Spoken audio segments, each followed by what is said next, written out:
colleagues, and my dear students. I, Dr. Jayesh Jurimalani, Associate Professor, Civil Engineering Department, BIT Parul University, warmly welcome great influencer, inspirational speaker, brilliant life coach, and a great business guru, Mr. Nilesh Mataria. He is founder and owner of a world transformation firm, Self Discovery. He has delivered more than 400 seminars and trained more than 10,000 business tycoons. The best part of the speaker is he never imposes anything to anyone. Rather, always relates the concept with wonderful examples, stories, videos, and jets. Now, without wasting further time, let us listen to the sir. Sir, I warmly welcome you to deliver the talk. Thank you, sir. Thank you. My pleasure. Hello everyone. Good afternoon to all of you. आज का जो topic है हमारा वो है art of emotional intelligence. अभी emotional intelligence ही क्या है और वो हमारी लाइफ में कैसे इंपैक्ट करती है। कोई भी सक्सेसफुल आदमी सक्सेसफुल होता है तो उसमें उसकी इमोशनल इंटेलिजेंस ही कितनी इंपॉर्टेंट है या उसका आईक्यू कितना इंपॉर्टेंट है, तो उस मुद्दे को लेके मैं आज की बात शुरू करना चाहूंगा।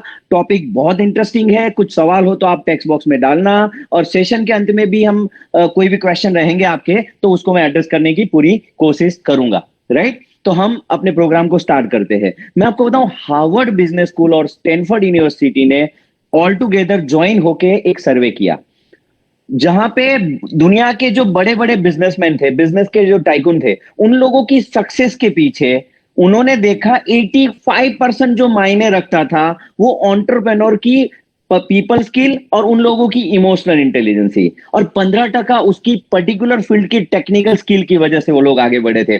तो मैं आपको ये बताना चाह रहा हूं कि कोई भी सक्सेस के अंदर 85% अगर कोई चीज मैटर करती है तो वो है इमोशनल इंटेलिजेंस, और 15% आपकी आईक्यू से काम होता है। आप समझो, आईक्यू वाले लोग ईक्यू वाले के यहां नौकरी करते हैं। आज धीरू भाई का ईक्यू अच्छा था, दुनिया भर के आईक्यू वाले लोग धीरू भाई के यहां नौकरी करते थे। तो मैं आज आपको ये ईक्यू डोमेन क्या है, ईक्यू कैसे इंपैक्ट करता है अपने लाइफ में, ईक्यू को कैसे बढ़ा सकते हैं, उस मुद्दे के ऊपर हम बात करने वाले हैं। राइट, सब लोग इधर, मुझे थोड़ा एनर्जी चाहिए, थोड़ा एक्साइटमेंट चाहिए। आप थोड़ा एक्साइटमेंट शो करेंगे तो ही मैं मेरी जर्नी शुरू कर पाऊंगा। अभी ये इमोशनल इंटेलिजेंस क्या है, मैं कुछ छोटी सी कहानी शेयर करूं। कहानी है, कोई रिंझाई करके एक गुरु था। जो रिंझाई गुरु के पास एक चाइना का राजा आया और चाइना का राजा आके रिंझाई गुरु को नमन किया, प्रणाम किया, और वो राजा ने बोला कि एक सवाल है जो मैं वर्षों से मैं बहुतों को पूछा हूं, उसका जवाब नहीं मिला, क्या आप मुझे जवाब दे सकते हैं? तो रिंझाई ने बोला, पूछो आपका सवाल क्या है। तो राजा ने बताया कि where is the gate of hell and where is the gate of heaven. स्वर्ग का दरवाजा किधर है और नर्क का दरवाजा किधर है, ये था उसका सवाल। तो रिंझाई गुरु ने उस राजा को ऊपर से नीचे तक देखा और बोला कि तू कौन है भाई। अब चाइना के राजा को चाइना में उसकी कोई परिचय पूछे तो उसको अच्छा नहीं लगता, तो बोला मैं चाइना का राजा हूं। तो रिंझाई ने बोला कि आईने में कभी शकल देखी है, भिखारी जैसा मालूम पड़ता है। अब ये सुन के राजा को बहुत गुस्सा आया और राजा ने तलवार खींची और रिंझाई की गर्दन तक तलवार पहुंच गई और रिंझाई जोरों से हंसा और रिंझाई बोला, this is the gate of hell, यही है नर्क का दरवाजा। और आप माने ना, वो तलवार वहीं रुक गई। राजा को पता चला ये मेरे सवाल का जवाब मालूम पड़ता है, और तलवार वहां रुक गई। उसने तलवार वापस की और उसने तलवार को म्यान में रखा और रिंझाई फिर से जोरों से हंसा और बोला, this is the gate of heaven. Friends, मैं आपको ये बताना चाह रहा हूं, जब आपके भीतर की भावनाएं आपके काबू में है तो आप स्वर्ग के दरवाजे पे है, और जब आपके भीतर के भाव, आपके भीतर के इमोशंस आपके काबू में नहीं है, तब आप नर्क के दरवाजे पे है। मैं आपको ये बताना चाह रहा हूं, स्वर्ग और नर्क कोई जियोग्राफिकल डिस्टेंस पे नहीं है। कोई 1 सेकंड पहले हम स्वर्ग में होते हैं, 1 सेकंड के बाद हम नर्क में चले जाते हैं। हमारे भीतर के भावों को हम किस तरीके से जानते हैं और उसको किस तरीके से काबू करते हैं, उस आधार पे हम स्वर्ग और नर्क में रह पाते हैं। तो मैं आपको आज ये बताना वाला हूं कि इमोशनल इंटेलिजेंस जो फंडामेंटल है, जो आपकी लाइफ को पूरा ट्रांसफॉर्म करके रख देगा। ये टॉपिक इतना जबरदस्त है, आप थोड़ा कनेक्शन बनाए रखना। कोई सवाल हो तो टेक्स्ट बॉक्स में डालना। राइट, तो ये सवाल मैं आपको ये बताना चाह रहा हूं कि इमोशनल इंटेलिजेंस क्या चीज है। तो कोई भी बिजनेसमैन हो तो उसकी ग्रोथ में, उसकी सक्सेस में कोई भी जो सबसे बड़ी बात जो जरूरी है वो है उसका EI, emotional intelligence. IQ 15% matter करता है कोई भी सक्सेस के लिए, और ईक्यू 85% मैटर करता है। आप बहुत सब लोग स्टूडेंट्स हैं, आपकी अभी तो पढ़ाई चल रही है, लेकिन आपकी पढ़ाई के बाद जब आपको ये दुनिया को फेस करना रहेगा तो आपको ये चीज ध्यान रखनी पड़े। मैं आपको बताऊं, डैनियल गोलमैन ने 1990s में पहली दफे एक बुक लिखी, इमोशनल इंटेलिजेंसी। 1990 से पहले लोगों को नौकरी पे रखा जाता था, लोगों को पगार दिया जाता था, उसको अप्रेजल मिलता था उनकी बुद्धि के आंक के ऊपर। जिनकी ज्यादा बुद्धि उनको ज्यादा पगार। लेकिन 1990s में पहली दफे डैनियल गोलमैन ने ऐसा बोला कि सक्सेस के लिए बुद्धि से ज्यादा लोगों के साथ काम लेने की कला जिम्मेदार है। सक्सेस के लिए लोगों के साथ काम कैसे लेना, विपरीत परिस्थिति में खुद को काबू में कैसे रखना, खुद की मेंटल स्टेबिलिटी कैसे रखना, खुद के इमोशंस को कैसे भांपना और उसको कंट्रोल करना, और लोगों के इमोशंस को कैसे भांपना और उसको कंट्रोल करना, ये 4 डोमेन के ऊपर पूरी सक्सेस आधारित है।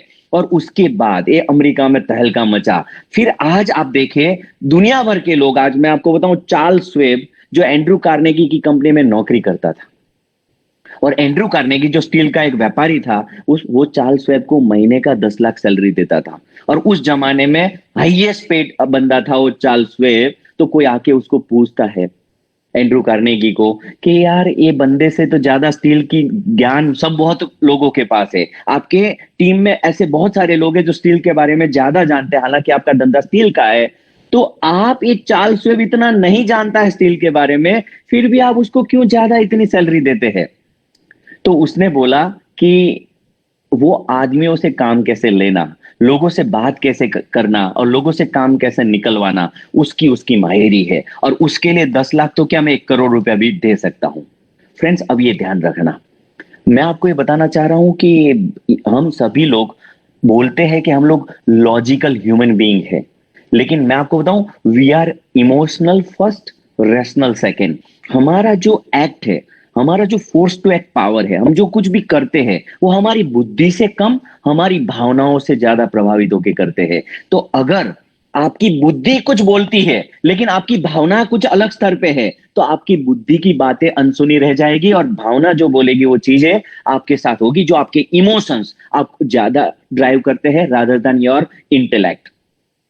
तो अभी मैं आपसे इंट्रोड्यूस करने जा रहा हूं इमोशनल इंटेलिजेंस। इमोशनल इंटेलिजेंस क्या है कि intelligently express your emotions, intelligently manage your emotions, that's called emotional intelligence. अब ये समझने के लिए मुझे एक और छोटी कहानी शेयर करनी है, और इससे आपको ये समझ में आएगा कि ये चीज कितनी अहमियत रखती है। और वो जानने के लिए मैं आपको एक कहानी सुनाऊं। कहानी है कोडक ईस्टमैन कंपनी की। आप कोडक ईस्टमैन को जानते होंगे, जो एक फोटोग्राफी की, जो कैमरा फोटोग्राफी ये सब की कंपनी है। जॉर्ज ईस्टमैन जो इस कंपनी के जो ओनर थे, जिन्होंने उसको फाउंडेशन दिया, वो उसकी एक कहानी है। वो जो जॉर्ज ईस्टमैन है, वो एक यूनिवर्सिटी ऑफ म्यूजिक, एक कंपनी खोलने वाले थे, और वो यूनिवर्सिटी ऑफ म्यूजिक की खोलने के लिए उनको $90,000 की कुर्सियों का ऑर्डर देना था। $90,000 की कुर्सियां खरीदनी थी उनको इस यूनिवर्सिटी के लिए, यूनिवर्सिटी ऑफ म्यूजिक के लिए। आप समझे? तो उसके लिए, उसका ऑर्डर लेने के लिए कोई एंडरसन नाम का व्यापारी अपने आर्किटेक्ट को लेके ईस्टमैन को मिलने के लिए आया। ईस्टमैन की बाहर जो एक रिसेप्शनिस्ट बैठी थी, रिसेप्शनिस्ट ने इसको बोला कि हमारे जो साहब है ईस्टमैन, वो थोड़े लश्करी मिजाज के आदमी है, उनका समय मत खराब करना, नहीं तो आपका ऑर्डर जा सकता है। अभी ये सुन के ये एंडरसन नाम का जो फर्नीचर का व्यापारी एंटर होता है ईस्टमैन की कैबिन में। ईस्टमैन कोई कागज देख रहे होते हैं, और उस समय पे वो जो बंदा था एंडरसन, ऐसे ऐसे वो पूरी ऑफिस का फर्नीचर देख रहा है। 1 मिनट के बाद ईस्टमैन बोलता है कि कहिए क्या सेवा में है, मैं क्या कर सकता हूं आपके लिए। तो एंडरसन ने बोला कि आप तो सर जानते होंगे, मैं एक फर्नीचर का व्यापारी हूं, पिछले 35 साल में मैंने हजारों ऑफिसें बनाई है, हजारों ऑफिस की विजिट की है, लेकिन मैंने आज तक इतनी सुंदर और आज तक इतनी बढ़िया ऑफिस मैंने जिंदगी में नहीं देखी है। तो मैं सोच रहा था कि कितने खुशकिस्मत है आप कि इतनी बेहतरीन ऑफिस में काम करने का आपको मौका मिल रहा है। अब ये सुन के ईस्टमैन की आंखों में चमक आई, और उसने बोला कि हाँ, मैं ये पिछले काम की लोड में मैं भूल गया था कि मेरी ऑफिस इतनी खूबसूरत है, आपने अच्छा किया याद दिला दिया। एंडरसन एक लकड़े के पास जाके बोला, ये जो लकड़ा है वो पाइन वुड नहीं है, ये इंग्लिश ऑक है, राइट? तो बोले हाँ, ये लकड़ा इंग्लिश ऑक है, पाइन वुड नहीं है। और मेरे दोस्त के साथ स्पेशली जाके मैंने इस लकड़े की खरीदी की थी। और वो धीरे धीरे बातें शुरू हुई, 5 मिनट हुई, 10 मिनट हुई, आधा घंटा हुआ। ईस्टमैन कितनी कितनी हॉस्पिटल में डोनेशन देते हैं, कितनी यूनिवर्सिटी में डोनेशन देते हैं, उनकी शुरुआती संघर्ष, उन्होंने जो पहला कैमरा एक अमेरिकन से खरीदा था वो कैमरा उसने दिखाया, उसकी माँ जो बर्तन मांजती थी आसपास के लोगों के, और उस तरीके से ईस्टमैन पढ़े थे, स्ट्रीट लाइट पे पढ़ के ईस्टमैन बड़े हुए थे। वो सब चीजें ईस्टमैन बोलते गए, मितभाषी थे ईस्टमैन। लेकिन वो जो बंदा था एंडरसन, जो फर्नीचर का व्यापारी था, एक एक करके सवाल पूछता गया। और मीटिंग 1 घंटे चली, 2 घंटे चली, 3 घंटे चली। 3 घंटे के बाद ईस्टमैन बोलते हैं कि मैं अभी जापान गया था और वहां से कुछ कुर्सियां खरीद के लाया था, उसका कोई रंग उड़ गया था तो मैंने अपने हाथों से कलर किया था। तो मैं मेरी रंग विद्या की कला आपको दिखाऊं, लेकिन पहले हम लोग लंच कर ले। उन दोनों ने साथ में लंच किया। एंडरसन ने अपने फर्नीचर बेचने की कोई बात ही नहीं करी अभी तक, उन्होंने साथ में लंच किया, फिर वो कुर्सियां दिखाई। और वो कुर्सियों की जो कीमत थी वो हार्डली $2-3 की वो कुर्सी थी, लेकिन ईस्टमैन ने उसको खुद कलर किया था। 3.5 घंटे 4 घंटे के बाद एंडरसन ईस्टमैन की ऑफिस से लंच करके निकला। मैं आपको ये पूछता हूं कि फर्नीचर का ऑर्डर किसको मिला होगा? ये जो $30,000-90,000 की कुर्सियों का ऑर्डर खरीदना था, उसको लेना था, वो ऑर्डर किसको मिला होगा? बट ऑब्वियस एंडरसन को, राइट? जीवन भर वो लोग अच्छे दोस्त बन के रहे और ईस्टमैन की हर फर्नीचर की जरूरत एंडरसन ने पूरी करी। ये है इमोशनल इंटेलिजेंस, ये है इमोशनल इंटेलिजेंस। आप लोगों में कितनी रुचि लेते हैं, लोगों के भावों को कैसे पीक में लेके जाते हैं, लोगों के इमोशंस को कैसे एलिवेट करते हैं, लोगों के इमोशंस को एरोज कैसे कर पाएंगे आप, लोगों के अंदर सच्ची एक्साइटमेंट और जुनून कैसे पैदा कर सकते हैं, ये है इमोशनल इंटेलिजेंस। अगर आपके अंदर ये है तो आप दुनिया को जीत सकते हैं फ्रेंड्स। आपकी टेक्निकल स्किल बहुत जरूरी है, जो फील्ड में आप है, सिविल इंजीनियरिंग आप कर रहे हो, बहुत बढ़िया बात है। उसके साथ साथ अगर आप एक इमोशनल क्वेश्चन को डेवलप करें तो आपकी सक्सेस को बहुत बड़े लेवल पे आप मैक्सिमाइज कर पाएंगे। ग्रेट, आगे बढ़ते हैं। तो मैं आपको बताऊं ये इमोशनल इंटेलिजेंस और इमोशंस की क्यों इतनी अहमियत है। तो आप सभी ने सुना होगा, मैं आपको एक मेरा स्क्रीन शेयर करता हूं।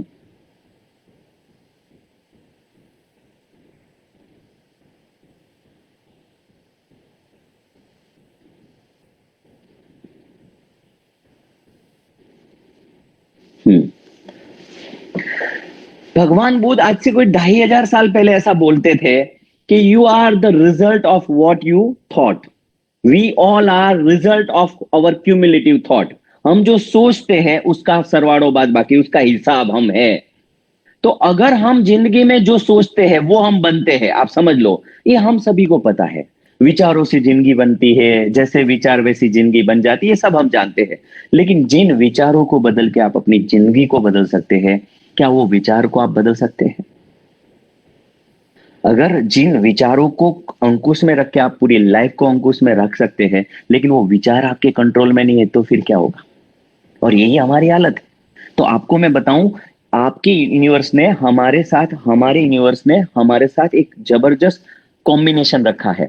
हम जो सोचते हैं उस आधार पे हमारी फीलिंग आती है। यूनिवर्स ने एक फीडबैक मैकेनिज्म लगाया है। फीडबैक मैकेनिज्म जानते हैं, अगर गाड़ी का इंजन का टेम्परेचर बढ़ जाएगा तो वो गाड़ी के टेम्परेचर का वो कांटा मेजरमेंट वो अपने को दिखेगा अपने ड्राइविंग स्टीयरिंग के पीछे, तो आपको पता चलेगा कि इंजन का टेम्परेचर बढ़ गया है। तो वो है फीडबैक मैकेनिज्म। हमको उतर के बोनेट को खोल के इंजन पे हाथ रख के चेक नहीं करना पड़ता कि उसका टेम्परेचर कितना है, वो टेम्परेचर मीटर ही दिखा देता है। तो आपको मैं बताऊं, आपकी खोपड़ी का जो टेम्परेचर मीटर है ना, वो अपने हार्ट में लगाया है। आपकी खोपड़ी जो सोचती है, अगर आपका दिमाग नेगेटिव सोचेगा तो यूनिवर्स ने आपके हार्ट में जो इमोशंस है उसको खराब कर देगा।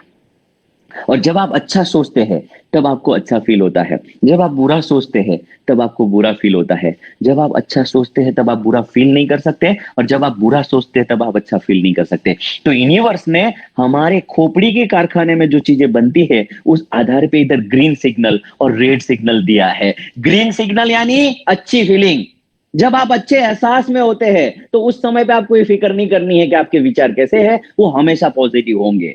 जब आप बुरे एहसास में हैं तो आपको ये फिक्र नहीं कर, आपको ये पक्का फिक्र करनी, क्योंकि उस समय के आपके जो विचार है वो आपको नीचे लेके जाने वाले होंगे। तो यूनिवर्स का एक फीडबैक मैकेनिज्म, आपको मैं बताऊं, ये 3 लेयर ऑफ इंटरप्रिटेशन है कि एज अ ह्यूमन बीइंग हम यूनिवर्स के साथ 24/7 जुड़े हैं, और हम जो सोचते हैं, हमारे विचार के जरिए हम यूनिवर्स को हमारे इरादे व्यक्त करते हैं। हम अपने विचार के जरिए यूनिवर्स को हमारे ऑर्डर भेजते हैं, हमारे सपने भेजते हैं, हम अपने सपनों को फैक्स करते हैं। अब यूनिवर्स के पास जब हमारे ऑर्डर जाते हैं, जब हम अपने इंटेंशन के खिलाफ वाले विचार करते हैं, तो यूनिवर्स हमें एक एक फीडबैक देगा, हमें एक रिवाइज करने का एक मौका देगा बैड इमोशन से। और वो आपको एक मौका देता है कि आपने जो अभी ऑर्डर भेजे अपने विचार के जरिए, वो आपके सपने के खिलाफ है, तो वो आपके इमोशंस को बैड कर देगा। तो ये bad emotions is actually a good signal that makes you aware about your interpretation, about your thought. Thought के जरिए जो इंटरप्रिटेशन होता है उसकी पोलैरिटी व्यक्त होता है अपने इमोशंस के जरिए। और आप बुरा फील किया फिर भी आप वही सोच में बने रहे, तो वो यूनिवर्स उसको फाइनल अप्रूवल समझ लेता है और वो ऑर्डर एग्जीक्यूट हो जाता है और वो आपकी लाइफ का मैनिफेस्टेशन हो जाता है। तो फ्रेंड्स, मैं आपको ये बताना चाह रहा हूं कि यूनिवर्स का जो इंटरप्रिटेशन है, हम विचार के जरिए यूनिवर्स को हमारे इरादे व्यक्त करते हैं। जब हम अपने इरादे के खिलाफ के विचार में होते हैं तो यूनिवर्स हमें एक फीडबैक देता है जो हमारे जो विचारों की चॉइसेस को रिवाइज करने का मौका, और वो हमारे इमोशंस को बैड कर देता है। अगर हम वही विचार को बनाए रखते हैं अपने दिमाग में तो फाइनल अप्रूवल हो जाती है और वो चीज ऑर्डर एग्जीक्यूट होता है और वो हमारे लाइफ की रियलिटी बन जाती है। तो कोई भी चीज रियलिटी बनती है ना, उसके पहले वो एक इमोशंस होती है और उसके पहले एक थॉट होती है। हम किन स्तर पे जागते हैं उस आधार पे चीजों को हम सुधार सकते हैं। आप समझना कि आप कोई थॉट को इमोशंस ना दे तब तक वो चीज मैनिफेस्ट नहीं होती है।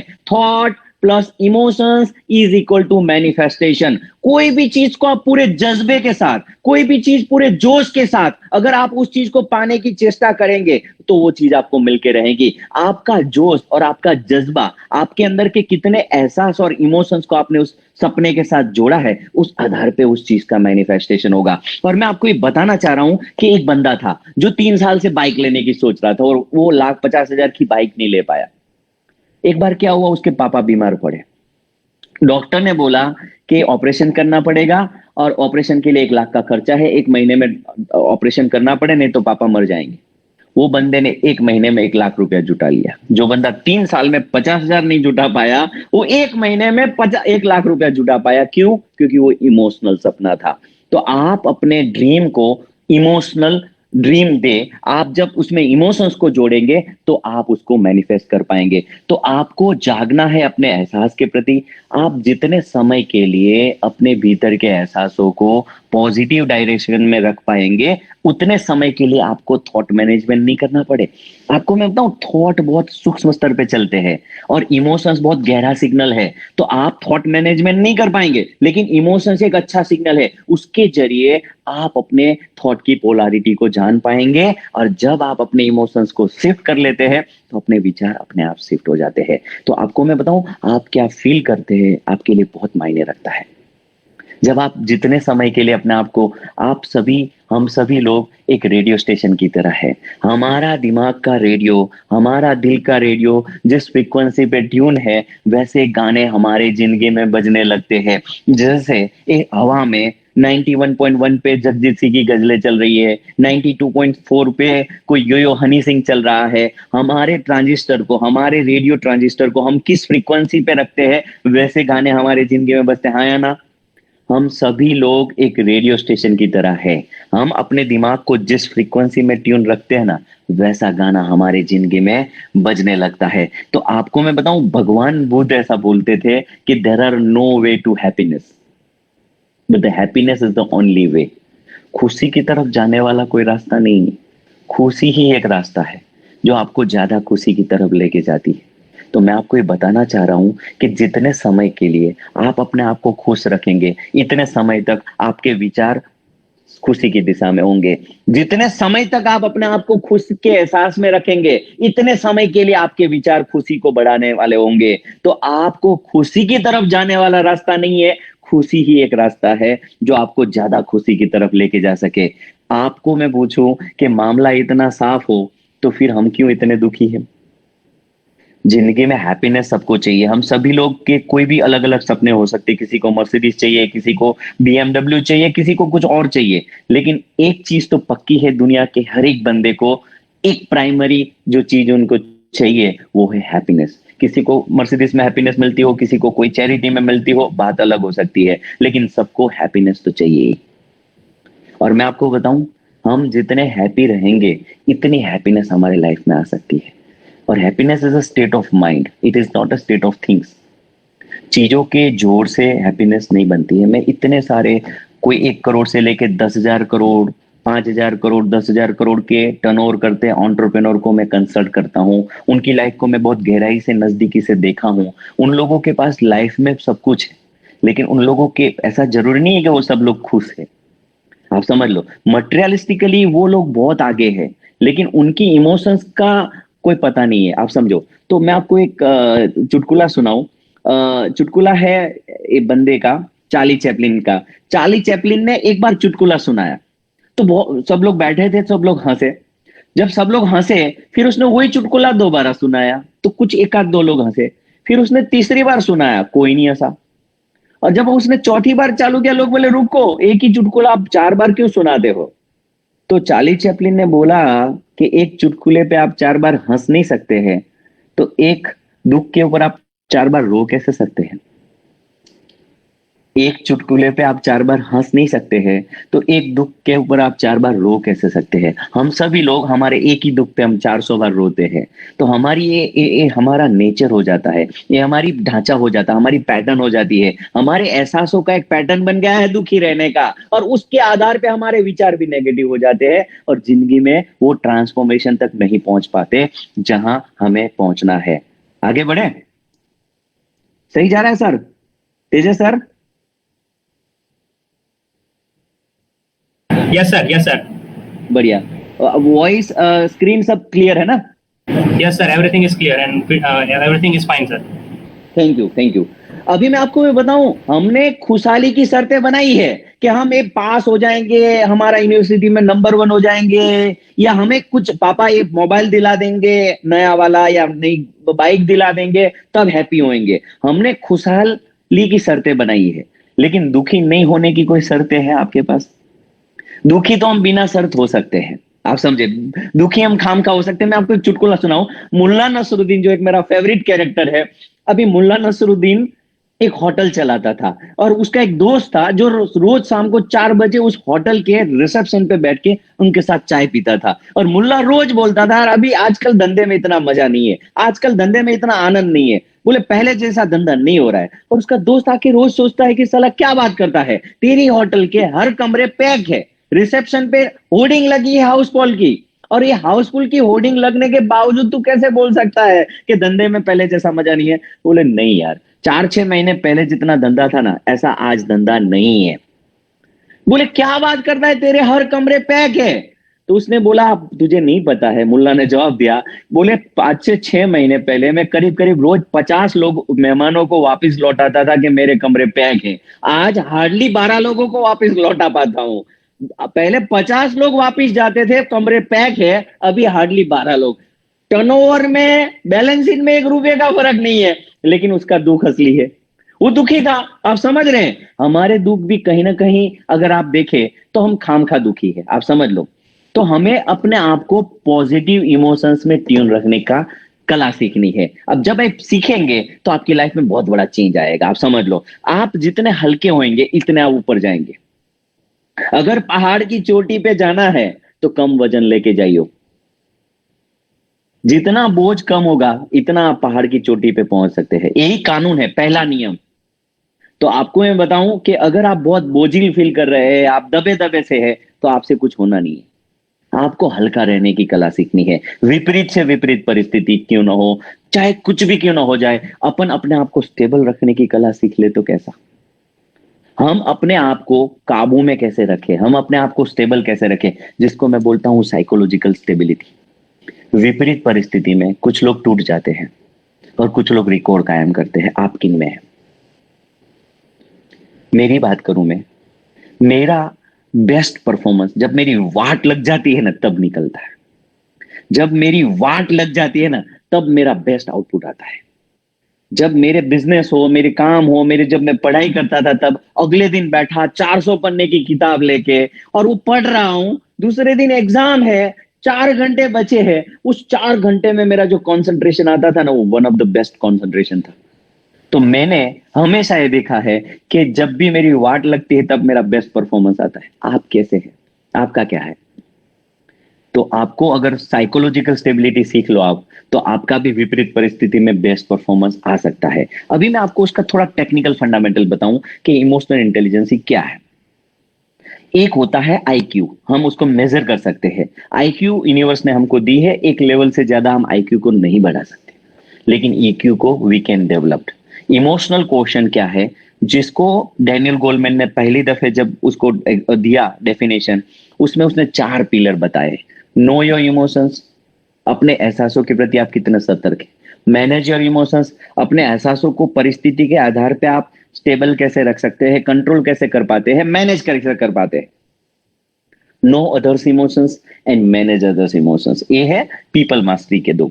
ये पर्सनल मास्टरी, व्यक्तिगत तौर से आप खुद को कितना जानते हैं और कितना कंट्रोल मैनेज करते हैं, और ये 2 लोगों को कितना जानना और लोगों को कितना कंट्रोल करना, ये 4 पिलर पे आपकी ईक्यू का आधार है। मैं हमारे एक रेगुलर प्रोग्राम होते हैं जिसमें तो एक हमने इमोशनल कंपास भी डेवलप किया है, जहां पे आपकी करंट इमोशनल कंपास से इमोशनल जो क्वेश्चन है उसकी टेस्ट होगी, और उसमें आपको पता चलेगा कि ईक्यू में आप कहां पे स्टैंड कर रहे हैं। और आपका ईक्यू, मैं आपको ये बताऊं, ये बहुत गहरी चीज है, और उसके लिए मुझे आपके साथ एक सर्वे शेयर करना है। स्टैनफोर्ड यूनिवर्सिटी में 1972 में वॉल्टर नाम के एक साइको एनालिसिस ने टेस्ट किया। टेस्ट में उसने क्या किया भाई, तो वॉल्टर ने जो स्टैनफोर्ड यूनिवर्सिटी के जो 4 साल के बच्चों को बुलाया, और वो 4 साल के बच्चे को एक कमरे में बिठाया, उसके सामने एक प्लेट रखी जिसमें उसने मार्शमेलो रखी, शुगर कैंडी, मार्शमेलो मतलब शुगर कैंडी, और बोला बेटा ये शुगर कैंडी, ये चॉकलेट शुगर कैंडी तेरी है, तू चाहे तो खा सकती है या खा सकता है, लेकिन अगर 15 मिनट तू रुक गई या रुक गया और मैं कहीं चक्कर मार के आऊं, 15 मिनट के बाद अगर आऊं, अगर तूने एक कैंडी नहीं खाई होती, एक कैंडी तो तेरी है ही, मैं तुझे एक दूसरी कैंडी दूंगा। आप समझ रहे हैं? तो जो अगर आप अपने एक कैंडी जो अपने सामने पड़ी है, जो शॉर्ट टर्म प्लेजर जिसको बोले, इसको आप रेजिस्ट कर पाए अपने खाने से, तो आपको दूसरी कैंडी मिलेगी। तो अभी ऐसे बच्चों के ऊपर प्रयोग किया गया, कुछ बच्चों ने वो कैंडी खा ली और कुछ बच्चों ने अपने आप को रेजिस्ट किया, वो 25 मिनट तक, जब तक वो मैम आके दूसरा कैंडी नहीं दिया तब तक उन लोगों ने अपने आप को रेजिस्ट किया। मैं आपको ये पूछूं कि आप किन में है? अगर आप होते तो वो कैंडी खा जाते, या आप 2 कैंडी के लिए अपने आप को वेट कर पाते? मुझे जानना है, कोई बता पाएगा?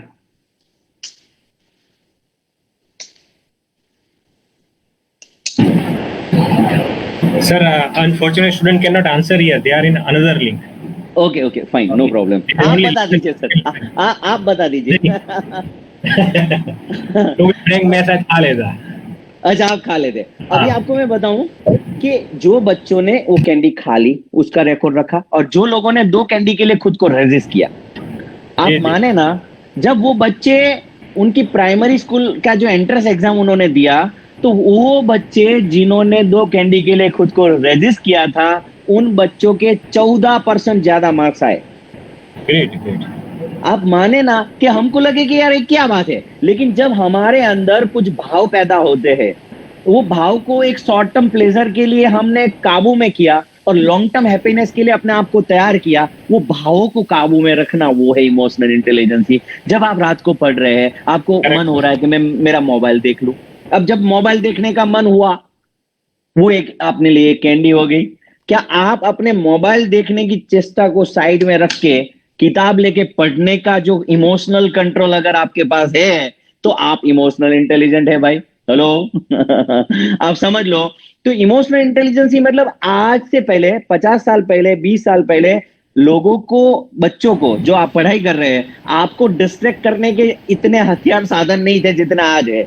आज हम लोग डिस्ट्रैक्शन होने के लिए इतने सारे साधन है हमारे पास, उसका कोई हिसाब नहीं है। तो आज इमोशनल इंटेलिजेंसी का बहुत महत्व इसलिए भी ज्यादा है क्योंकि हम अपने आप को कितना कंट्रोल कर पाते हैं, हमारे लॉन्ग टर्म हैप्पीनेस के लिए खुद को कंट्रोल में रख के, कोई हमें देखे कोई हमें ना देखे, हम वही करें जो हमारे लिए जरूरी है, हमारे लिए अच्छा है। वो है काबू, आपका सेल्फ कंट्रोल, आपके अंदर के इमोशंस का कंट्रोल, ये है इमोशनल इंटेलिजेंस।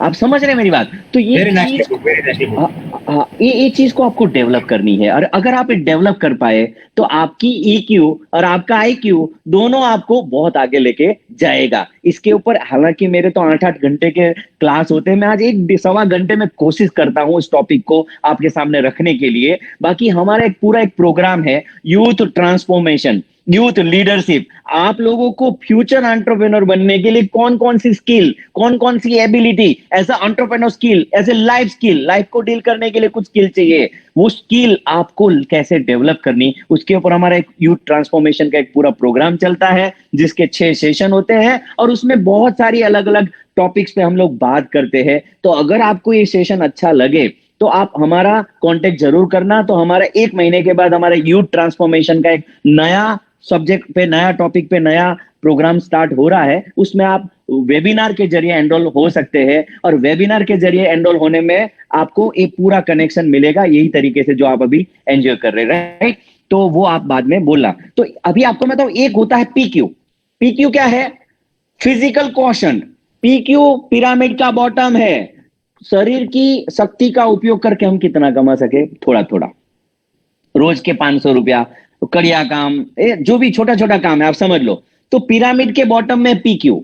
जो बॉक्सर लोग हैं वो लोग सबसे ज्यादा पीक्यू को यूज किया है, बाकी दुनिया के ज्यादातर लोगों ने फिजिकल क्वेश्चन को यूज करके ज्यादा पैसा नहीं कमाया। उसके ऊपर आता है आईक्यू, जो बुद्धि चलाता है, जो कंप्यूटर चलाना जानता है, जो अकाउंट सीख लिया, जिसको बुद्धि से वो डिजाइन बनाना सीख लिया, वो आईक्यू वाले लोग पीक्यू वाले से ज्यादा कमाते हैं, हाँ या ना? आईक्यू पीक्यू से ऊपर है। अभी आईक्यू से ऊपर है ईक्यू। ईक्यू वाले लोग लीडर होते हैं। तो अगर आप इमोशनल क्वेश्चन को आप डेवलप करना सीखे तो आपकी लाइफ नेक्स्ट लेवल पे जा सकती। कार्नेगी इंस्टीट्यूट ने ऐसा बोला कि कोई भी क्षेत्र के कोई भी एंटरप्रेन्योर को उनकी जो 85% सक्सेस का आधार है उनकी रिलेशनशिप की स्किल के ऊपर है और 15% उस पर्टिकुलर फील्ड की टेक्निकल स्किल के ऊपर है, आप समझ लो। तो हमें ये ईक्यू डेवलप करना है। और वो कैसे? 4 डोमेन की बातें मैंने आपको बताई कि आपको अपनी सेल्फ अवेयरनेस बढ़ानी, इमोशनल अवेयरनेस बढ़ानी है। आप अभी क्या फील करते हो आपके लिए बहुत मैटर करता है, और आप अपनी भावनाओं को विपरीत परिस्थिति में कैसे कंट्रोल करते हैं वो बहुत मैटर करता है। अभी मैं आपको ये बताना चाह रहा हूं कि 1960s में जो साइकिक बीमार लोग थे उनको जितना साइकोलॉजिकल प्रेशर होता था, वो लोग जितने स्ट्रेस में होते थे, आज के स्कूल के बच्चे के ऊपर इतना प्रेशर है, इक्वल। 1916 में जो साइकिक पेशेंट होते थे वो जितने ट्रॉमा और स्ट्रेस में जीते थे, वो स्ट्रेस और वो ट्रॉमा आज के बच्चों का आम बात है। और ये इतना कॉमन हो गया है, आज दुनिया के 90% लोग स्ट्रेस में जी रहे हैं और वो स्ट्रेस को ठीक से मैनेज नहीं कर पा रहे हैं और उसके कारण कोई गलत कदम उठा लेते हैं, आप समझ लो, वो अपने लाइफ को भी खत्म कर देते हैं। मैं आपको बताऊं क्या गजब, मतलब ये कितना खतरनाक चीज है। आपके दिमाग के कुछ 5 सेकंड के इंपल्सिस आपको इतने कोई गंदे एक्ट में लेके जाएगा। कोई किसी का खून कर दे, कोई खुद को खत्म कर ले, कोई गाड़ी को एक्सीडेंट कर ले, वो 5 या 10 सेकंड के जो इंपल्सिस है वो आपके लाइफ को पूरा कहीं पे भी लेके जा सकता है। अगर ईक्यू सीख लिया तो लाइफ में कोई हादसे नहीं होंगे। और आपको मैं बताऊं, रोड पे होते 100 एक्सीडेंट में से 65% एक्सीडेंट्स में, हादसे में ऐसा होता है कि वो पर्टिकुलर ड्राइवर उसके आधे घंटे से पहले में कहीं किसी से झगड़ा करके, किसी के साथ इमोशनल टर्बुलेंस में गुजर के बंदे ने ड्राइविंग किया होता है।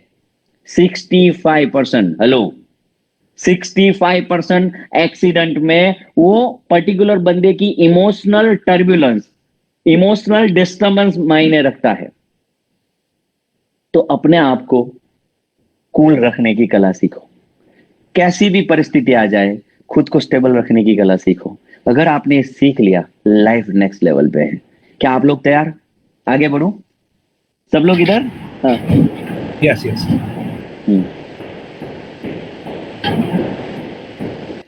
अभी मैं आपको बताऊं अभी कैसे चलता है, हमारे भीतर के भावों को कैसे काबू में लेना। आप जब नेगेटिव फीलिंग में होते हैं तो उस समय पे आपके दिमाग के कारखाने में गलत प्रोडक्ट डेवलप होती है। हेलो, तो जब आप अपने भीतर के बुरे भावों को जान ले और उसको अच्छे भाव में कन्वर्ट करने की कला सीख ले, तो मानना कि आप इमोशनल इंटेलिजेंट है भाई। तो पहले तो आपको ये जानना चाहिए कि कौन से बुरे भाव है जिसमें आप ट्यून होते हैं। एंगर, गुस्सा, sadness, fear, worry, revenge, doubt, ये सब नेगेटिव इमोशंस है। जब आप ये इमोशंस में होते हैं उस समय पे आपके थॉट आपके जीवन को नीचे गिराने वाले होते हैं। तो आप जब भी सजग होके अपने अंदर के इस भाव में जब भी आप ट्यून हो, उसको शिफ्ट करने की कला सीखे। जो मैं आपको कुछ शिफ्टर दूंगा, कुछ टेक्निक भी दूंगा जिसके जरिए आप अपनी इमोशनल इंटेलिजेंसी को डेवलप कर सके। और उसके लिए मैं आगे बढ़ता हूं। पहला चीज है दुख। आपको मैं बताऊं कि एक कुत्ता होता है, वो हड्डी को चूसता है, हड्डी को चबाता है, और हड्डी में कोई खून नहीं होता, लेकिन हड्डी उसके मसूड़ों से खून निकालती है, और वो मसूड़े का खून को वो कुत्ता खुद पीता है, और उसको लगता है इस हड्डी के टुकड़े में खून है। तो जब हम अपने दुख का गाना गाते हैं तब हम उस कुत्ते की तरह होते हैं कि हम हड्डी के टुकड़े को चबाते हैं और अपना ही खून को घोलते हैं, अपने ही खून को जलाते हैं। हेलो, आप समझ ले, थोड़ी सी सिंपैथी मिल जाती है आदमी की, सामने वाले की, लेकिन उसके चक्कर में हम अपने आप को उसी दुख को बार बार जीते हैं। आप समझ ले। तो हमको किसी ने दुख से नहीं बांधा, हम ही उस दुख से बंधे हैं, हम अपने तरीके से उस दुख से बंधे हैं। हमको किसी ने उस दुख से नहीं बांधा, और उसको आपने भोग लिया तो वो खत्म हो गया, लेकिन आप उसके साथ अपने दिमाग में रोज उसको जीते हैं और उसको बार बार उस घाव को ताजा रखते हैं। और उसी घटना जो साल भर पहले हुई, उस घटना को आज भी अपन जीते हैं, और इतना ही दुख होता है इक्वली जितना उस दिन हुआ था जिस दिन वो घटना घटी थी। हेलो, तो ये हमारे साथ ऐसा हुआ है। मैं आपको ये बताऊं कि हमें क्या करना है। जंगल में आपको पता नहीं होगा एक तोते को कैसे पकड़ते हैं। पैरट को पकड़ने के लिए जंगल में पतली रस्सियां बांधी जाती है, और वो तोता आके वो पतली रस्सी पे बैठता है। अब पतली डोरी होती है, तोता बजनी होता है, वो उल्टा लटक जाता है। अब उसका पैर ऊपर और डोरी को जकड़ के पकड़ता है। अभी तोता उड़ना जानता है, लेकिन तोता जब भी उड़ा है तो सीधा उड़ा है, कभी उल्टा नहीं उड़ा है। तो तोता रस्सी को पकड़ लेता है और बोलता है बुरे फंसे, उल्टा लटका दिया। रस्सी पे वो बैठा और वो लटक गया, और उसने पकड़ रखी डोरी को, और तोता पकड़ा जाता है। तोते को किसने पकड़ा? खुद ने। तोता पकड़ा गया क्योंकि उसने वो रस्सी को छोड़ा ही नहीं। तो हम भी ऐसे बहुत सारे दुख की जंजीरों को पकड़ के बैठते हैं। मेरे साथ ऐसा हुआ, मेरे साथ वैसा हुआ। मैं भी कॉलेज के टाइम पे था, आज मैं बच्चों के साथ बात कर रहा हूं। मेरा ज्यादातर एंटरप्रेन्योर के साथ मेरा काम होता है। मैं एंटरप्रेन्योर डेवलपमेंट की मेरी एक कंपनी है, एंटरप्राइज डेवलपमेंट की एक कंपनी है। तो अभी बच्चों के साथ बात कर रहा हूं। जब मैं कॉलेज में था तो मैं बहुत एकदम इंट्रोवर्ट आदमी था। मतलब मैं अपने आप को बहुत ज्यादा एक्सप्रेस नहीं कर पाता था। उस समय पे लोग भी मुझे ज्यादा वैल्यू नहीं देते थे, और उस समय पे मैं अपने आप को भी धिक्कारता था। आप समझे? तो मतलब मैं अपने आप को, मेरी जिंदगी को कोसता था, मैं अपने लुक को कोसता था। तो उस समय पे मेरी जिंदगी में मेरा कुछ अच्छा नहीं था, लेकिन धीरे धीरे मैंने सेल्फ लव सीखा कि खुद को कैसे प्यार करें। मैं बहुत खूबसूरत हूं, मैं अपने आप को बहुत लाइक करता हूं, मैं मेरा फेवरेट हूं। तो जब मैंने खुद को प्यार किया, पूरी दुनिया का प्यार मुझे मिला। मैंने खुद की जितनी रिस्पेक्ट की, पूरी दुनिया की रिस्पेक्ट मुझे मिली। और उस तरीके से मैंने खुद में जितना डेवलपमेंट पाया, तो आज मैं इस स्टेज पे पहुंचा हूं। तो मैं आपको ये बताना चाह रहा हूं कि सेल्फ डेवलपमेंट बहुत बड़ी चीज है, और वो आपको वहां से स्टार्ट करना है। राइट, आगे बढ़ते हैं। चिंता, वरी के बारे में मैं आपको एक प्रैक्टिकल एग्जांपल बताऊं। एक चूहा होता है, वो 104 वीक जीता है, यानी कि उसकी जो एवरेज लाइफ होती है 2 साल की होती है। अगर उस चूहे को सही सही एनवायरनमेंट और सही सही खाना दिया जावे तो 2 साल की जगह पे 4 साल 5 साल भी जी सकता है चूहा। अभी एक चूहे को एक पिंजरे में इस तरीके से रखा और चारों ओर बिल्लियों को रख दिया और बिल्लियों को इस तरीके से बांधा कि बिल्ली आके उसके ऊपर हमला तो कर सके लेकिन वो उस चूहे को खा ना सके, इतनी दूरी पे उसको चारों ओर बिल्लियों को बांध दिया। कुत्ता जो चूहा बीच में है, चारों ओर बिल्ली है और वो बिल्लियों का डर उसके ऊपर मंडरा रहा है, चारों ओर से हमला हो रहा है, वो न सो पा रहा है, वो पसीना पसीना हो रहा है और वो चूहा 10 वीक में मर गया। तो आपको मैं बताऊं, चिंता और चीता एक समान है। फिक्र करने से कभी भी समस्या का समाधान नहीं हो सकता। आपको समस्या के समाधान के लिए एक्चुअल में एक स्थित प्रज्ञ माइंड से, स्थित प्रज्ञ इमोशन से आपको समस्या के समाधान के लिए कुछ करना पड़ता है। खाली समस्या के चिंता करने से समस्या का समाधान कभी नहीं होता है। आपको उस समस्या के मानसिक स्तर से ऊपर उठना पड़ेगा। अब्राहम लिंकन बोलते थे कि जो स्तर पे समस्या सर्जित होती है वही स्तर में जो हमारा माइंडसेट होता है, ये माइंडसेट से हम इस समस्या का समाधान कभी नहीं कर सकते। हमें समस्या से ऊपर वाला माइंडसेट लेकर उस समस्या को फेस करना चाहिए, तभी उसका समाधान आ पाएगा। तो हमें अपने आप को, हमारी चिंता को, हमें ब्लिसफुल रहना है, खुश रहना है, स्माइल करते रहना है। हमें वो खराब स्थिति में अपने आप को स्माइल करते सीखना है। आप समझना, मैं आपको एक मुल्ला सुनाऊं।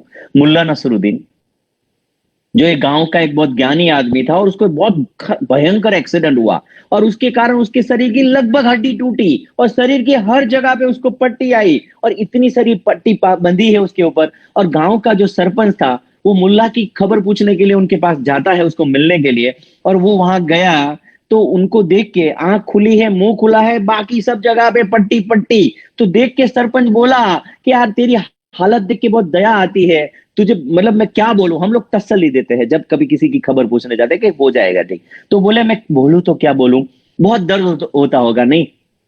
मुल्ला बोला वैसे तो नहीं होता है।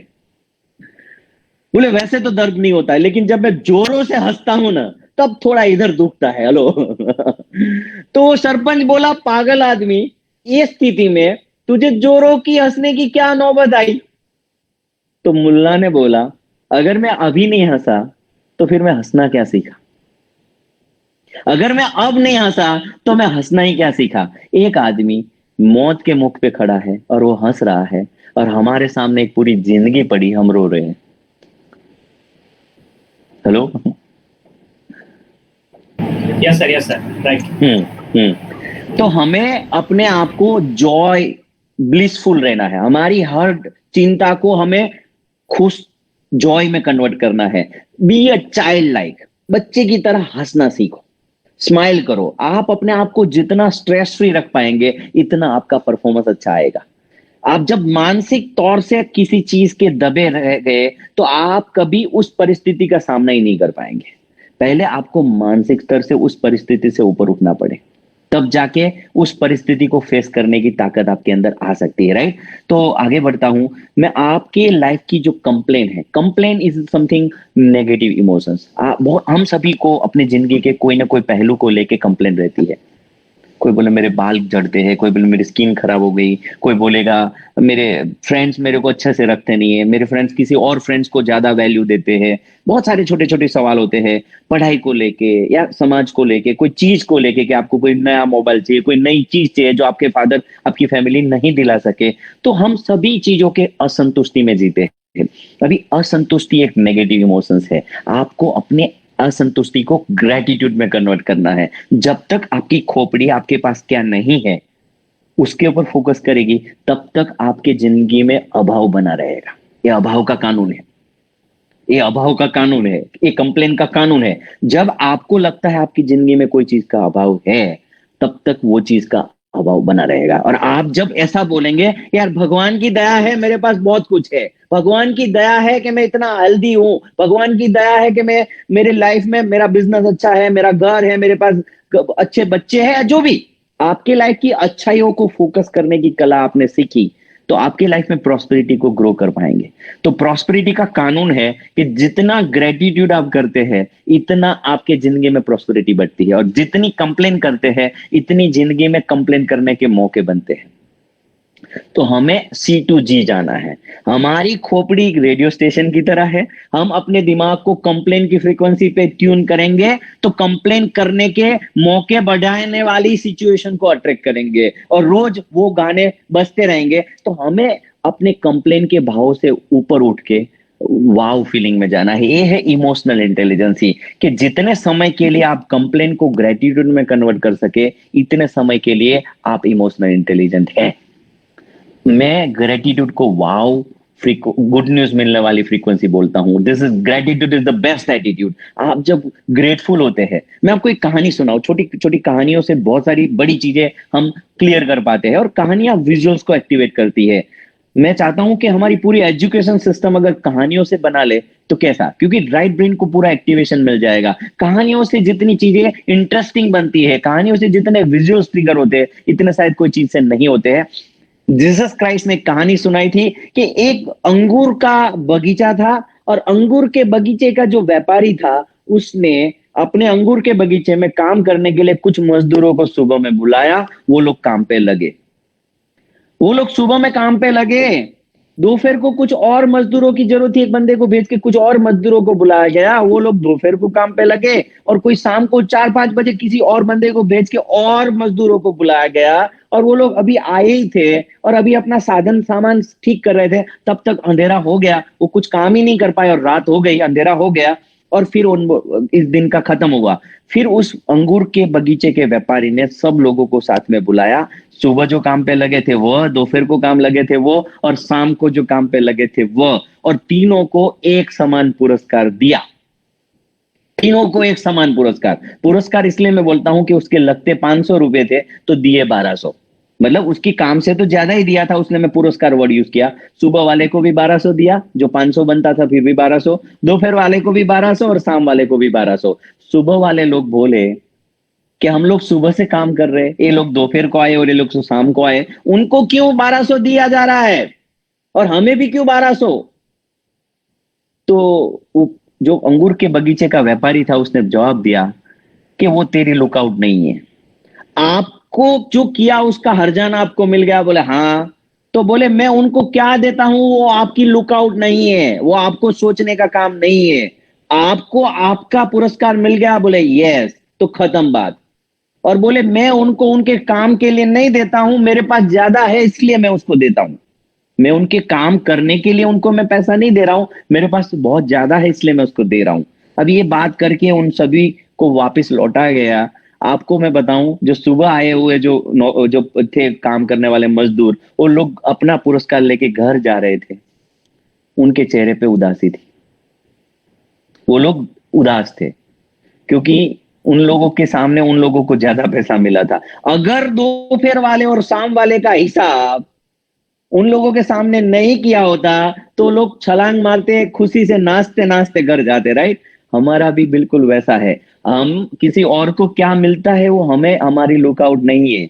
हम हमारे काम का, हम जितना पढ़ाई किया इतना हमें मार्क मिल गया, हमारे लिए जरूरी है। हमने जो काम किया उसका पगार हमें मिला, वो हमारे लिए जरूरी है। किसी और ने क्या किया वो हमारी लुकआउट नहीं है। तो आपको ग्रेटिट्यूड को डेवलप करना है, और आप समझो ग्रेटिट्यूड डेवलप करने लायक चीज है। तो आप कितनी छोटी छोटी चीजों को आप ग्रेटफुल होते हैं, आप जितनी बार ज्यादा बार थैंक यू बोलेंगे इतनी जिंदगी में थैंक यू बोलने के मौके बढ़ते हैं। तो थैंक यू बोलने से थैंक यू बोलने के मौके बढ़ते हैं। तो अभी 1 मिनट 30 सेकंड के लिए अपनी आंखें बंद करें और अपनी जिंदगी की उन हर अच्छाइयों को याद करें जो आपकी जिंदगी में है, और उसके लिए आप भगवान को शुक्राना करते हैं, जिसके लिए आप भगवान को शुक्रिया करेंगे। ऐसी कितनी सारी चीजें हैं जिसके लेकर आप अपने आप को फॉर्चुनेट पर्सन मानते हैं। ऐसी कितनी सारी चीजें हैं जिस ब्लेसिंग को आप अपने आप में बहुत अच्छी चीज मानते हैं। आप जितने ब्लेसिंग्स को गिनेंगे इतने आपके लाइफ में ब्लेसिंग्स बढ़ेंगे। ये है इमोशनल इंटेलिजेंसी। आपके दिमाग के, आपके मस्तिष्क को असंतुष्टि के भाव से कन्वर्ट करके आपको ग्रेटिट्यूड के भाव से जाना है। तो 15 सेकंड के लिए आप अपनी आंखें बंद करें और अपने आप को उन हर अच्छाइयों के बारे में याद करें जो आपके लाइफ का हिस्सा है। और उसके लिए परमात्मा को, अपने आसपास के लोगों को शुक्राना करें। आप अपने फादर मदर को थैंक यू बोल सकते हैं कि जिन लोगों की मेहनत की वजह से आप अपनी इतनी अच्छी पढ़ाई कर पा रहे हो। आप अपने टीचर्स को थैंक्स कर सकते हैं कि जिनके जरिए आपको इतना अच्छा ज्ञान मिल रहा है। मैस में आपके खाना पकाने वाले वो कुक को आप थैंक यू बोले, जिसके कारण आपको खाना मिल रहा है। ऐसे बहुत सारे लोग हैं जो अपनी जिंदगी में जिनकी सेवाएं हम ले रहे हैं और उसके कारण अपनी जिंदगी इतनी बेहतर है। आप जब इन सभी को दिल से हृदय पूर्वक थैंक यू करते हैं तो आपके भीतर के भाव बदल जाते हैं और यही भाव में हमें रहना चाहिए। मेरी लाइफ में बहुत कंप्लेंट थी और मेरी लाइफ में कंप्लेन करने के मौके भी बहुत ज्यादा थे। जिस दिन मैंने ग्रेटिट्यूड की टेक्निक सीखी उस दिन से मैं मेरी लाइफ में पहली बार मैंने 8 चीजें लिखी थी जिसको लेके मैं भगवान को शुक्रिया करता था। आज मेरे पास 800 चीजें हैं जिसके लिए मुझे भगवान को थैंक यू बोलना पड़ता है। जितनी आप ब्लेसिंग्स को गिनते हैं इतनी ब्लेसिंग्स बढ़ती है, राइट। तो ये था मतलब आपका C to G जाने का काम। तो आप अपने भीतर के इमोशंस को कैसे शिफ्ट कर सकते हैं और वो सीखना है, वो है personal emotional management. Know your emotions and manage your emotions. उसके लिए मैं आपको एक छोटी सी एक्सरसाइज देता हूं। आप अपने मोबाइल में आप हर 2-3 घंटे में एक अलार्म सेट करें और अलार्म में क्या लिखा रखे, what I am feeling right now and what this feeling trying to tell me. अभी मैं क्या फील कर रहा हूं और वो फीलिंग मुझे क्या कहती है। जब आपका अलार्म बजे तो पर्टिकुलर सेकंड के लिए, 2 सेकंड 5-10 सेकंड के लिए आप अवेयर हो जाए कि अभी मैं किन फीलिंग में था। अगर उस समय की फीलिंग आपकी नेगेटिव इमोशंस वाली थी तो आप अपनी जिंदगी में नेगेटिव होने वाली परिस्थिति को बल दे रहे थे उस समय पे, क्योंकि उस समय पे विचार भी यही होंगे। तो आपको एक अवेयरनेस आएगी। दिन में 3-4 बार एक अलार्म बजे, what I am feeling right now and what this feeling trying to tell me. तो जब आपको पूछा, मैं 3 बजे समझो मैं मेरा अलार्म बजा के व्हाट आई एम फीलिंग, और I am feeling not well, I am not feeling good. अभी ये आंसर आया, what this feeling trying to tell me. तो ये मुझे समझ में आया कि मैं क्यों खराब फील कर रहा हूं। तो मुझे समझ में आया कि सुबह में वाइफ के साथ थोड़ा बातचीत में मतलब थोड़ा मनमुटाव हो गया था, मैं कुछ बोल दिया और उस वजह से थोड़ा डिस्टर्ब चल रहा था। अभी वो घटना सुबह हुई थी लेकिन अभी भी मेरा मन पे उसकी असर थी और ये मन की असर की वजह से आप समझना मेरे अभी के परफॉर्मेंस में मैं थोड़ा कुनकुना था।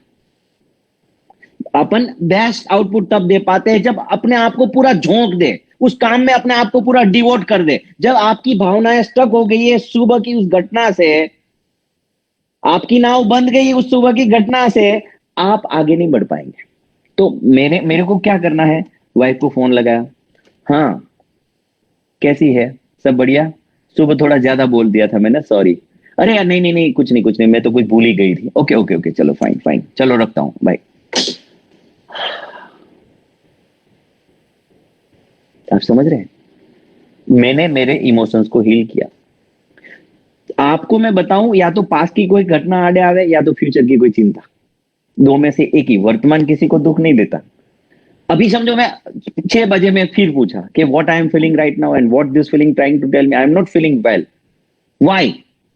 मुझे 10 दिन के बाद किसी को समझो 5 लाख रुपए देना है, आप समझे, और अभी मेरे पास 3 लाख की व्यवस्था है, मैं कैसे करूंगा। उसकी एंजाइटी में मैं अभी थोड़ा डिस्टर्ब हूं, क्या करूं। मैंने समझ में आया कि 3 लाख दे पाऊंगा, 5 लाख नहीं दे पाऊंगा। मैं भाई जी को फोन करूंगा, भाई जी अगले गुरुवार को मुझे आपको 5 लाख रुपए देने थे, मुझे याद है अच्छे से, मैं सोचा आपसे बात कर लूं। अरे यार क्या बात है, आपने अच्छा ही हुआ याद किया। बोले अभी मेरे जो फाइनेंस सिचुएशन के हिसाब से मुझे लग रहा है कि 3 लाख का कमिटमेंट मैं पक्का निभा लूंगा। 2 लाख रुपया मैं और 1 वीक चाहता हूं कि आप मुझे एक्सटेंशन दे। 3 लाख तो अगले गुरुवार को मैं दे ही दूंगा, तो मैं चाहता हूं कि इतना एक्सटेंशन आप दे ताकि आपका भी काम ना रुके। मैं आपको कोई गलत कमिटमेंट नहीं करना चाहूं कि भाई आपका कमिटमेंट आगे गलत हो।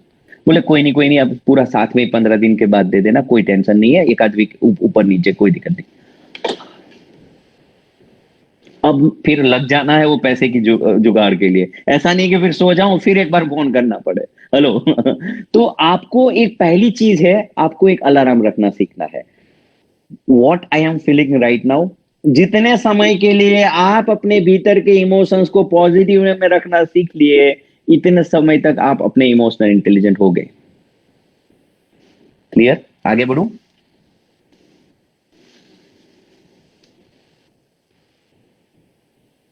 अभी मैं आपको एक कुछ इमोशनल शिफ्टर देता हूं। अब इमोशनल शिफ्टर क्या है?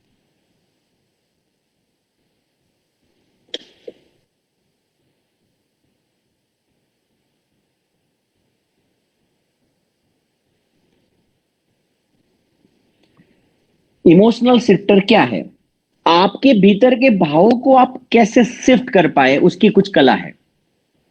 जब मैं बहुत डाउन होता हूं, डल होता हूं, मेरे कुछ 4-5 कमीने फ्रेंड्स हैं, उसको मैं फोन करता हूं, केम जे भाई क्या चल रहा है, कैसा है? आई एम फीलिंग एक्चुअली गुड। बहुत बार आपने भी फील किया होगा, आप बहुत डल है और अचानक कोई दोस्त का फोन आ गया, 15-20 मिनट आपने बात कर ली, समझ ही नहीं आया कि यार मूड कहाँ शिफ्ट हो गया। तो मेरे कुछ ऐसे फ्रेंड्स है जिसके नंबर मैं फेवरेट लिस्ट में डालता हूं कि जब भी मैं डाउन फील करूं तो उनको फोन कर लूं। Point number 1। जब मैं डल होता हूं, डाउन होता हूं, तो मैं शावर लेता हूं। शावर के नीचे खड़ा रह के मैं 5 मिनट 10 मिनट, वो पानी की बौछार पड़ रही है, मैं 10-15 मिनट नहा के बाहर निकला, एकदम एनर्जी डिफरेंट लेवल पे चली जाती है। ये मेरे लिए इमोशनल शिफ्टर है, आप समझ लें। मैं पुराने एल्बम देखता हूं। जब मैं पुराने एल्बम देखता हूँ, देखो देखो ये आर्यन कैसा दिखता है, देखो देखो ये हीर कितनी छोटी है, कैसी दिख रही है। मेरे बच्चे के या मेरे पुराने फोटोज को मैं देखता हूं, तो मुझे उस समय की मेरी फीलिंग, उस समय के मेरी थॉट मेरे दिमाग में आ जाती है और मैं एकदम शिफ्ट फील करता हूं। तो मेरे ये पुराने एल्बम देखना वो मेरे लिए एक सीक्रेट शिफ्टर है। मैं कुछ म्यूजिक, मेरे पास एल्बम है, कुछ म्यूजिक, मुझे कुछ गाने बहुत अच्छे पसंद है। जब वो गाने सुनता हूं तो मैं एकदम एकदम सूदिंग, मतलब एकदम नेक्स्ट लेवल की फ्रीक्वेंसी पे चला जाता हूं, आप समझे। लक्स का गाना, कोई मतलब बहुत सारे ऐसे गाने हैं जो, आप इकबाल का गाना सुने, आशाएं आशाएं आशाएं खिले दिल की, तो वो सब गाने आप जब सुनते हैं तो आपको एकदम शिफ्ट मिलती है। तो वो कुछ गाने मैंने मेरे फोन में रखे हैं, तो जब भी मुझे डल फील आवे तो वो गाने मेरी कार में चलते हैं, मेरे लैपटॉप से मैं चला लेता हूं। तो ये मेरे इमोशनल शिफ्टर है। आपको कुछ इमोशनल शिफ्टर जानने हैं कि जब भी आप अपने आप को डाउन फीलिंग में देखें, तो उस समय के विचारों को तो आप शिफ्ट ना कर सके, लेकिन भावों को शिफ्ट करके विचारों को शिफ्ट कर सके, तो उस समय पे आप अपने आप को कौन सा ऐसा डोज देंगे जिससे आपको एक शिफ्ट मिल जाए। तो आपको कुछ इमोशनल शिफ्टर डेवलप करने हैं जो आपके भीतर के भावों को ताजा कर दे, शिफ्ट कर दे। और जितने समय के लिए आप अपने अंदर की स्थिति को काबू में रखना जान ले, इतने समय के लिए आप अपनी जिंदगी को आगे लेके जा सकते हैं। आपके भावों को, मैं आपको एक कहानी सुनाऊं।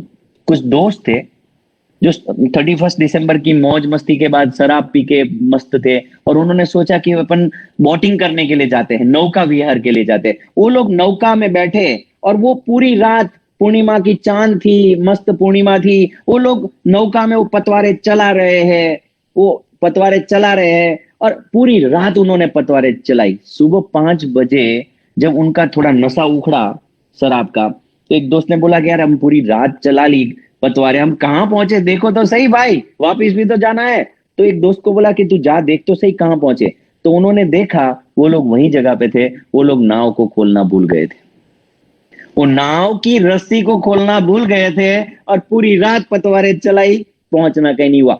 अगर आपकी सुबह में जो झगड़ा या जो भी थोड़ा कंफ्लिक्ट हुआ घर पे, उसके साथ आपकी नाव बंधी है, पूरे दिन आप कितनी भी पतवारे चलाओ, कितने भी बिजनेस प्रेजेंटेशन दिखा दो, कुछ फायदा नहीं है। कितने भी बुक लेके पढ़ने की कोशिश कर लो, आपकी मानसिक स्थिति कहीं कोई और स्थिति में स्टक है, आपकी आंखें उस किताब में एक लाइन नहीं पढ़ पाएंगी। ऐसा हुआ होगा आपके साथ भी। हेलो।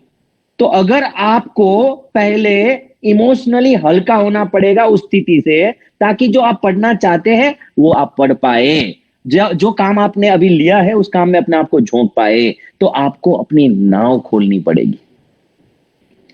बहुत जगह पे बहुत बार हमारी नाव स्टक हो जाती है और उसकी वजह से हम आगे नहीं बढ़ पाते। तो आपको अपनी नाव खोलना सीखना है। कितने समय के लिए खुद के एहसासों को आप कंट्रोल करें और उसको पीक पे मैनेज करें, ये 2 कला अगर आपने सीख ली, लाइफ नेक्स्ट लेवल पर है। लिटरली नेक्स्ट लेवल पर है। तो आपको ये सीखना है। मेरी जिंदगी में इमोशनल इंटेलिजेंस ने बहुत बड़ा इम्पैक्ट किया है। 2011 में जो मैं महीने में कमाता था, आज मैं 1 घंटे में इतना चार्ज ले सकता हूं। तो मेरी इनकम को मैंने, मतलब मेरी 1 घंटे की जो वर्थ थी वो मैंने 200 टाइम्स 300 टाइम्स तक बढ़ाई इन स्पान ऑफ 10 इयर्स। तो मेरे में इस स्किल ने मुझे डेवलप किया, और इस स्किल की वजह से मैं अपने लाइफ के हर डोमेन को नेक्स्ट लेवल पर लेके जा सका। मेरे अनुभव से ये चीज बता रहा हूं जो आपको जाननी है। मैं आपको एक प्रैक्टिकल चीज बताऊं। 10% चीजें मायने रखती है जो आपके लाइफ में आपके साथ होती है, और 90% आप उस घटना को कैसे रिस्पॉन्स करते हैं उसके ऊपर आधारित है। तो ये 90-10 का प्रिंसिपल आप समझ ले। मैं आपके सामने एक प्रयोग रखता हूं, चीजें बहुत क्लियर हो जाएगी। आपके समझो मैं बिजनेस प्लेस पे जाना था, मैंने मेरा बिजनेस शर्ट पहना, मैंने सूट पहना है, और मैं मेरे ब्रेकफास्ट टेबल पे सुबह मैं नाश्ता करने के लिए बैठा, और मेरी वाइफ ने आके कॉफी रख दी टेबल पे, और मेरी 6 साल की गुड़िया ने कॉफी को गिरा दिया मेरे शर्ट पे। मैं गुस्सा हुआ मेरी बेटी के ऊपर। ध्यान नहीं आता क्या, मेरा शर्ट खराब कर दिया। वो रोने लगी, बीवी को चिल्लाया कि ये कॉफी का कप थोड़ा सेंटर में रख सकती थी टेबल में, तो एज पे क्यों रखा। और वो चक्कर में फिर मैं शर्ट बदलने गया। मेरी बेटी ने वो ब्रेकफास्ट खत्म नहीं किया, वो रो रही थी, उसके कारण वो तैयार नहीं हो सकी, उसके कारण उसका स्कूल का बस मिस हो गया। अब ये स्कूल बस मिस हुआ, मेरी वाइफ को कोई दूसरे योगा क्लास में जाना था तो वो जा नहीं पाएगी वहां पे उसको स्कूल ड्रॉप करने के लिए। तो मैं मेरी बेटी को गाड़ी में बिठा के भागा भागा मैं स्कूल पे ड्रॉप करने के लिए गया, क्योंकि स्कूल बस मिस हो गई थी। अब मैं स्कूल पे ड्रॉप किया, बेटी उतरी गाड़ी से, उसने अच्छे से बाय बाय भी नहीं किया, सीधी दौड़ती दौड़ती स्कूल में चली गई। अब वहां से मैं सीधा ऑफिस गया। ऑफिस जाके पता चला मेरा ब्रीफकेस, प्रेजेंटेशन का लैपटॉप जो ब्रीफकेस में था वो घर पे रह गया। भागा भागा मैं घर गया, ब्रीफकेस लिया, उठाया, वापिस आया, और तब तक 11-12 बज गए थे, और मेरे दिन के भी 12 बज गए थे। और वो जब मैं भागा भागा आ रहा था तो उस समय पे मैंने गाड़ी थोड़ी तेज भगाई, और ट्रैफिक वाले ने मुझे फाइन काटा, कोई 500 रुपीज का फाइन काटा। अभी मेरा दिन ऐसे ही गया। और रात को जब मैं काम करके घर गया तो मेरी वाइफ ने जब घर का दरवाजा खोला तो उसका मुंह थोड़ा फूला हुआ था, क्योंकि सुबह मैंने उसको भी डांटा था। अब मेरे दिन की वाट लगी, उसमें कौन जिम्मेदार था? वो कॉफी, वो मेरी बेटी, मेरी वाइफ, वो ट्रैफिक हवालदार, क्या, या मैं खुद? मैं खुद। 10% मैटर करता है हमारे साथ क्या हुआ, 90% मैटर करता है हमने उसको कैसे रिस्पॉन्ड दिया। केस ए देख लिया जिसमें दिन की वाट लगी, केस स्टडी नंबर 2 देखो हुआ क्या। जब मैं बैठा था ब्रेकफास्ट टेबल पे, मेरी बीवी ने वहां पे कॉफी दी, कॉफी मेरी बेटी ने गिरा दी, और मेरा शर्ट खराब हो गया। मेरी बेटी घबरा गई कि पापा मुझे चिल्लाएंगे, तो वैसे डरी रही थी। मैंने बोला कोई नहीं, कोई नहीं, होता है, टेक केयर, शांति से, कोई नहीं, आराम से, आगे से ध्यान रखना बेटा। और करके मैं शर्ट बदलने गया, शर्ट बदल के मैं आया, तब तक मेरी बेटी तैयार होके स्कूल बस में बैठी थी, और बस में विंडो में बाय बाय कर रही थी। मैंने मेरा ब्रीफकेस उठाया, मैं मेरे बिजनेस प्लेस पे गया, और मेरा प्रेजेंटेशन हुआ। आप समझ रहे, आपकी भावनात्मक स्तर पे आप अपने आप को कैसे काबू में रख पाते हैं, उसके आधार पे आपकी लाइफ है। आप समझ लो। तो आपको ये इमोशनल इंटेलिजेंस सीखनी है कि अपने अंदर के भावों को कैसे काबू में रखना, और उसके लिए आपको ये इमोशनल शिफ्टर भी काम आएंगे। मैंने आपको एक अलार्म रखने का बोला कि what are you feeling right now and what this feeling trying to tell me. ये 2 क्वेश्चन अगर आप हर 3 घंटे में अपने फोन में बजे, और उस समय पे अपने भावों को अगर आप जाने और उसको शिफ्ट करने के लिए आप शिफ्टर का यूज करें, तो पर्सनल इमोशनल मास्टरी आपकी हो गई। अब मैं एक आध बात इमोशनल मास्टरी के बारे में भी करना चाहता हूं। मैं सही जा रहा हूं? Yes, sir. Yes, sir. Absolutely. Thank you. Fine. तो अभी मैं आपको बताऊं ये साइकोलॉजिकल स्टेबिलिटी क्या है। मोहम्मद अली जो इस सदी का सबसे महानतम बॉक्सर था, वो बंदा बोलता है अच्छा बॉक्सर वो नहीं है, अच्छा बॉक्सर वो नहीं है जो 10 राउंड तक मुक्केबाजी करे। अच्छा बॉक्सर वो है जो 10 राउंड तक साला मुक्का खा के रिंग में खड़ा रहे। आप समझ रहे? अच्छा बॉक्सर वो नहीं है जो 10 राउंड तक मुक्का मार कर सके। अच्छा बॉक्सर वो है जो 10 राउंड मुक्के खाकर रिंग में खड़ा रहे। Nicely put, sir. Nicely put. हाँ, तो जब मुश्किल परिस्थिति आने में कुछ लोग टूट जाते हैं और कुछ लोग रिकॉर्ड कायम करते हैं। मैं चाहता हूं कि पारुल यूनिवर्सिटी का हर एक बच्चा विपरीत से विपरीत परिस्थिति में अपने आप को स्टेबल रखने की कला जानता है। वो हर बच्चा जो पारुल यूनिवर्सिटी में पढ़ता है, वो हर बच्चे के अंदर एक साइकोलॉजिकल स्टेबिलिटी है, जो विपरीत परिस्थिति में वो निखर जाते हैं, विपरीत परिस्थिति में उसका बेस्ट परफॉर्मेंस आता है। वो कला आपको सीखनी है और वो कला आज आप सीखेंगे, और उसके लिए आपको इमोशनल इंटेलिजेंस लानी है। आप एक क्लास है, उसके बाद भी आप यूट्यूब सर्च करना नीलेश मातरिया, उसमें बहुत सारे वीडियोस मैंने 2 मिनट 3 मिनट के बहुत सारे वीडियोस में उसमें रखे हैं, जिससे आपको बहुत सारी लाइफ को डील करने की स्किल्स आपको मिलेगी। कहानियों के माध्यम से मैंने बहुत सारे वीडियोस रखे हैं, तो आप उस चैनल को भी सब्सक्राइब कर लेना। सेल्फ डिस्कवरी लिखो या नीलेश मातरिया लिखो, एक ही बात है, यूट्यूब में आप उसको सब्सक्राइब कर लेना, तो हमारे अपडेट भी आपको मिलते रहेंगे, राइट। अभी आपको मैं दूसरा रास्ता बताऊं। पहला रास्ता मैंने बताया सीक्रेट शिफ्टर। सीक्रेट शिफ्टर में मैं बताया कि आप अपने आप को शिफ्ट करने के लिए, इमोशनली एलिवेट करने के लिए कौन से पैतरे आपको काम आए। अभी मैं आपको बताऊं, एक हग। जब आप 4 5 10 सेकंड का हग किसी से करते हैं,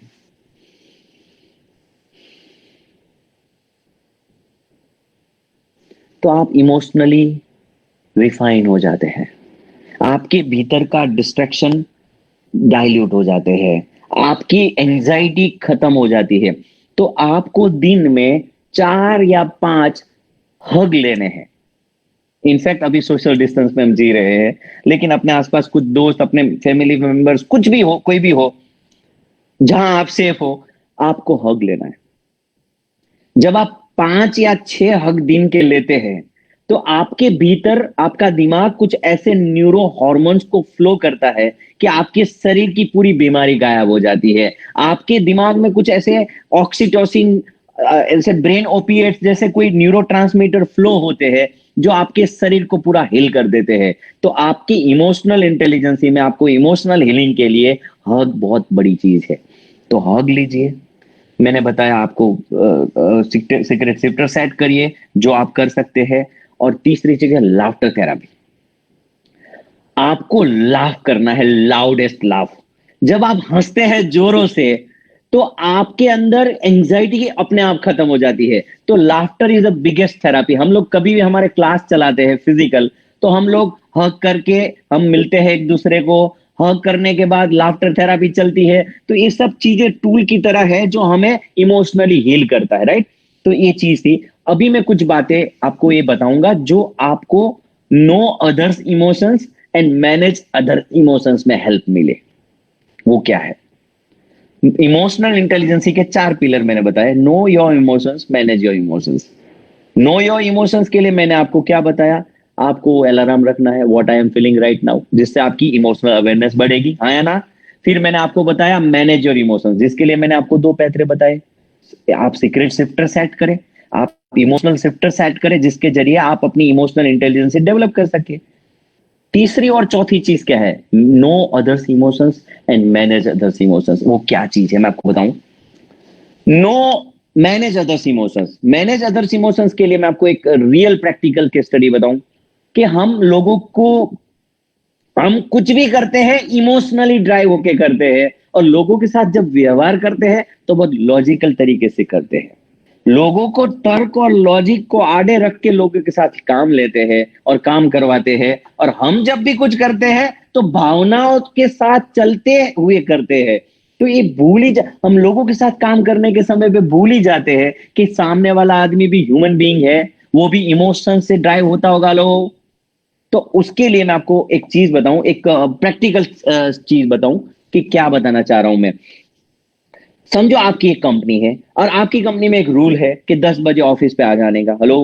और आपकी कंपनी में कोई 100 लोग काम कर रहे हैं, आपका एक मैनेजर है। आपको 10 बजे का रूल बनाया, 10 बजे के बाद लेट आया तो उसकी आधी छुट्टी कटेगी, ऐसा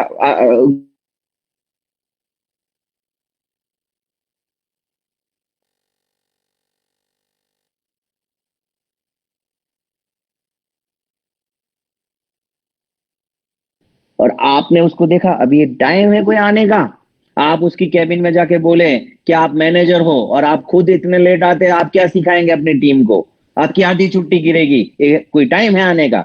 आपने उसको तर्क दिखाया, आपने उसको नियम कानून सिखाया दिखाया और आपने उस तरीके से ट्रीट करके आप वापिस आ गए। ये है इंटेलिजेंटली लोगों को डील करने का तरीका, राइट? समझ गए? हम सभी का यही तरीका है। अभी तरीका नंबर 2 जो है इमोशनल इंटेलिजेंस तरीका, जो है ईक्यू का वाला का तरीका। अब आपका बिजनेस में ऑफिस पे आने का टाइम है 10 और वो अपना मैनेजर आया 11:15 को। आप 5-10 मिनट के बाद पानी पिया, शांत होके रिलैक्स हुए, अपन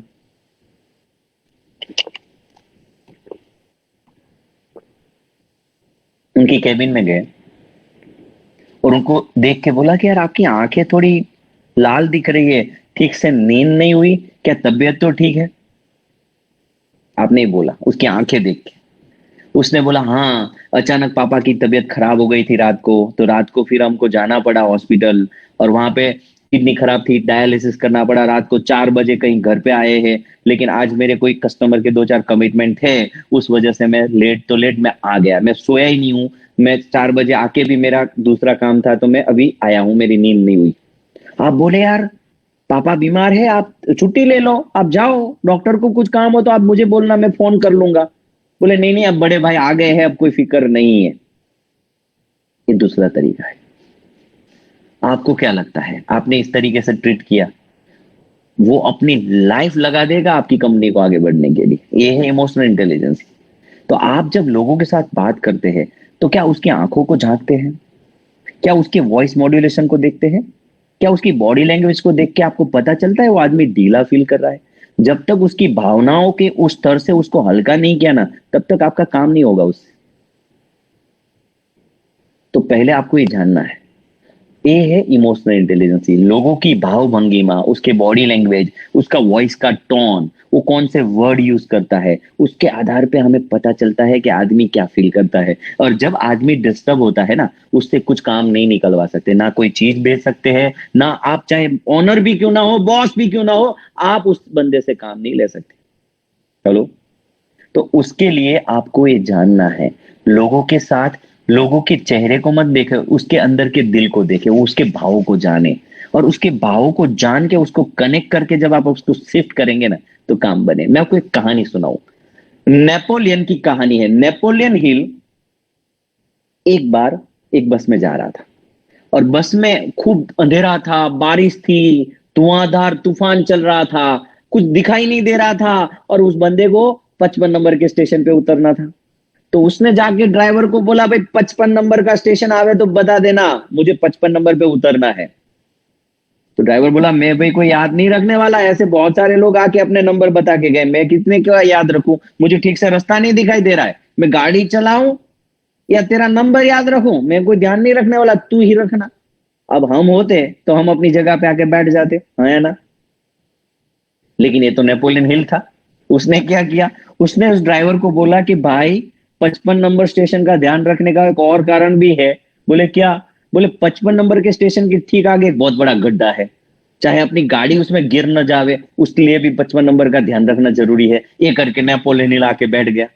ड्राइवर सब नंबर भूल गया, एक नंबर याद रहा, कौन सा? 55 नंबर। और वो बंदा गया और ड्राइवर बोला स्टेशन नंबर 55, और नेपोलियन हिल उतरने के लिए जा रहा है। तो ड्राइवर पूछ रहा है कि गड्ढा किधर है, गड्ढा तो दिख नहीं रहा है इधर, राइट? नेपोलियन बोला गड्ढा बड्ढा कुछ नहीं है, लेकिन तेरे दिमाग की अंदर की जो विचारधारा को तो वो गड्ढा करके मैंने वो 55 नंबर का स्टेशन फिट किया, और उस वजह से तू याद रख पाया। गड्ढा है नहीं, तेरी खोपड़ी में मैंने गड्ढा बनाया ताकि मैं 55 नंबर को ठीक से फिट कर सकूं। हम सभी लोग अपने भीतर अपनी राम कहानियां चलती है, अपने घर के इश्यूज चल रहे हैं, लाइट बिल भरना बाकी है, ये चैलेंज है, वो है, उसका पेमेंट आया नहीं है। आप हम सभी लोग अपने भावनात्मक स्तर पे कोई ना कोई कैसेट चलती रहती है। अगर जब तक आप उन अंदर चलती कैसेटों को बंद करना, उसको कूल करना, रिलैक्स करने की कला न जाने, तब तक आप अपनी सीढ़ी उसके खोपड़ी में नहीं चला सकते। लोग बोलेंगे हाँ हाँ केम छो मजा में, हाथ मिलावे, लेकिन उसके दिमाग में क्या चल रहा है वो आपको नहीं पता है। और जब तक आपको वो पता ना चले, तब तक आप उससे काम नहीं ले सकते। तो आपको ये जानना है कि आप लोगों से काम लो तो आपको ये ध्यान रखना है कि वो आदमी क्या फील कर रहा है, और आप उसकी फीलिंग को जब शिफ्ट करने की कला सीखे तो आपकी लाइफ में ट्रांसफॉर्मेशन आए। अभी मैं थोड़ी 10 मिनट 5 मिनट में और लूंगा, मेरे पास 10-15 मिनट है, और 10 मिनट है। Yes sir, no problem. Okay fine. तो मैं आपको बताऊं कि विलियम जेम्स वो बोलता है कि a deepest principle in human nature is the craving to be appreciated. The deepest principle in human nature is the craving to be appreciate. मनुष्य के स्वभाव का गहरे से गहरा सिद्धांत ये बोलता है कि दुनिया का हर एक मनुष्य प्रशंसा पाने की उत्कट लालसा से जीता है। हम सभी लोग एप्रिशिएट होने के लिए चाहते हैं। आप और हम जागते हुए 90% कुछ भी करते हैं ना, वो ज्यादा एप्रिशिएट होने के लिए करते हैं। चाहे हम अपने वॉलीबॉल टीम का कैप्टन बनना चाहते हो, या अपने को अपने क्लास का मॉनिटर बनना हो, या कुछ भी, हम कुछ भी करते हैं। हम नया शर्ट टी शर्ट खरीदते हैं, हम नया जूता खरीदते हैं, हम कुछ भी करते हैं, हमें फोकस चाहिए, हमें अटेंशन चाहिए, हमें रिकॉग्निशन चाहिए, हमें रिस्पेक्ट चाहिए। आप समझे? तो ये चीजें आदमी की भूख है। दुनिया का हर एक बंदा ये चीज का भूखा है, लेकिन हम लोगों के साथ काम लेने में भूल जाते हैं कि सामने वाला बंदा भी ह्यूमन बीइंग है, तो हम उसको कैसे काम पे लावे। ये रिलेशनशिप मास्टरी को लेके तो मैं आपके साथ 2 क्लास अलग ले सकता हूं, बहुत अपने आप में बहुत बड़ी बात है। समय की सीमा की वजह से मैं कुछ 1-2 बातें बता सकूं ताकि कुछ टूल आपको मिल सके। इमोशनल अवेयरनेस के लिए मैंने अलार्म रखने का बोला। आप एक इमोशनल जर्नल लिख सकते हैं। आप अपने आप को दिन भर में आप किस इमोशनल स्टेट में थे उसको पेन डाउन करें। अलग अलग समय पे अलग अलग लोगों के साथ आप किन भावों में थे। आप क्या सोचते हैं उससे ज्यादा महत्व है कि आप क्या फील करते हैं, क्योंकि जो आप फील करते हैं वो आप बन जाते हैं। तो आपकी भावनाएं बहुत मायने रखती है, और जिन भावों में आप कंटिन्यूअसली ट्यून रहते हैं वैसी जिंदगी आप बना लेते हैं। जिंदगी में शिफ्ट लाना है, इमोशनल इंटेलिजेंट बनना पड़े, और उसके लिए आपको खुद के सेल्फ अवेयरनेस से स्टार्ट करना चाहिए। आप मेडिटेशन करते हैं, आपकी सेल्फ अवेयरनेस बढ़ती है। आप एक इमोशनल जर्नल लिख सकते हैं जिसमें आपको पता चले। आप इमोशनल कंपास करके एक हमारा टूल है, मैं आपको आगे कभी मौका मिला तो वो टूल भी मैं आपसे शेयर करूंगा। और आप भी हमारे टीम के नंबर्स मैं आपको देता हूं अभी, तो आप उनमें एक हाई भेज देना, तो मैं इमोशनल कंपास या जो भी मेरे कोई पीडीएफ होंगे जो इस सब्जेक्ट को लेके, वो मैं आप में उसमें शेयर कर लूंगा। राइट, आगे बढ़ता हूं। अभी मैं आपके सामने कहानी रखूं। कहानी क्या है? रिलेशनशिप मास्टरी की 1-2 कहानी मैं आपके सामने रखूं। एंड्रू कार्नेगी जो वर्ल्ड का रिचेस्ट बंदा था, वो बंदे की एक कहानी है। वो बंदा मरने के करीब था और किसी ने पूछा, जो उसका दोस्त था, जो उसके बारे में ऑटोबायोग्राफी लिखता था, बोले आपकी सफलता का राज क्या है? तो एंड्रू कार्नेगी बोला, अब मैं मरने के करीब हूं, अब मुझे कोई कंपटीशन है नहीं, मैं मेरा सीक्रेट राज बता सकता हूं। बोले मैंने मेरी जिंदगी में आज तक किसी को ऑर्डर तो दिया नहीं, सजेशन तक नहीं दिया। हेलो, मैं कभी जिंदगी में किसी को ऑर्डर नहीं दिए, सजेशन तक नहीं दिए। तो वो बंदा बोला कि यार क्या बात करते हो, इतनी बड़ी कंपनी लेके बैठे हैं, सजेशन क्या, ऑर्डर भी देना पड़े? बोले मैंने कभी सजेशन तक नहीं दिया। तो बोले कंपनी में काम कैसे होता है? तो बोले जब भी मेरी कंपनी में कोई समस्या आती है तो मैं समस्या का समाधान इधर देख लेता हूं, लेकिन समस्या का समाधान किसी को बताता नहीं। मैं क्या करता, मेरी कंपनी के जो कोर टीम के मेंबर्स को मैं राउंड टेबल आके बिठाता हूं कॉफी टेबल पे, और उनको सामने में मेरी समस्या रखता हूं और मैं उनको बोलता हूं कि हमारी कंपनी में एक समस्या आई है और उसका समाधान के लिए मुझे आपकी सहायता चाहिए, मुझे आपका सहयोग चाहिए, और आप सब लोग अपना सहयोग करें। और उस तरीके से मैं अपना सवाल बीच में रख देता हूं। कोई किसी ने कोई समाधान दिया, किसी ने कोई और समाधान दिया, किसी ने और कोई सॉल्यूशन दिया। जो बंदे का सॉल्यूशन मेरे सॉल्यूशन से मैच करता हो ना, उसको ओ क्या बात है, और क्या कर सकते हैं, और क्या कर सकते हैं, उसको मैं खुरेद खुरेद के उसको मैं पूछता हूं, उसके मुंह से टटोल टटोल के उसके मुंह से निकलवाता हूं, और मैं बोलता हूं वाह क्या गजब का आइडिया है। और आप माने ना, बोले वो आइडिया को लागू करने के लिए वो बंदा जान पे आ जाता है, क्योंकि वो आइडिया उसका है, हालांकि उसका है नहीं, लेकिन उसको ये क्रेडिट मिलती है कि वो आइडिया उसका है। और उस वजह से मेरी टीम में जो लीडरशिप है वो नेक्स्ट लेवल पर है। उस वजह से मेरी टीम में जो एक रिस्पॉन्सिबिलिटी लेने का, जो एक ऑनरशिप भाव है सब में, वो बहुत नेक्स्ट लेवल है। और ये है मेरा काम करने का पैंतरा। तो एंड्रू कार्नेगी का ये पैंतरा आप लाइफ में लागू कर सकते हैं। और बहुत खतरनाक है। एंड्रू कार्नेगी जब छोटा बच्चा था ना, तब उसकी शेरी में, उसकी जो स्ट्रीट में कोई कुत्ती ने बच्चे दिए। तो 7-8 बच्चे थे, वो बच्चों को खिलाने का काम था। अब वो कहां से लाना खिलाना, तो वो एंड्रू कार्नेगी ने शेरी जो स्ट्रीट के सब बच्चों को इकट्ठा किया और उसको बोला कि जो बच्चा जिस कुत्ते के बच्चे के लिए खाना लाएगा, उस कुत्ते के बच्चे का नाम उस बंदे के नाम से स्मिथ नाम रखा जाएगा। तो वो खाना जुटा लिया उसने, आप समझे। तो वो बंदा नाम की कला सबसे पहले जानता था, एंड्रू कार्नेगी, और वो रिलेशनशिप की स्किल वजह से वो बंदा इतना आगे आया। अब मैं आखिरी एक कहानी सुनाऊं और फिर मेरी बात को मैं पूरी करूं, और जिससे आपको कुछ चीजें समझ में आवे कि रिलेशनशिप क्या है। आप इमोशनल इंटेलिजेंस में एक चीज ध्यान रखें कि आप लोगों को जो फील कराते हैं वही फीलिंग आपको वापस लौट आते हैं। तो इमोशनल इंटेलिजेंस में आपको ये ध्यान रखना है कि आपके जरिए आप किसी को चूते तो नहीं है ना। आपके व्यवहार से, आपकी बातों से, आपकी भाव भंगिमा, आपकी बॉडी लैंग्वेज से कहीं आप किसी को चुपते नहीं है।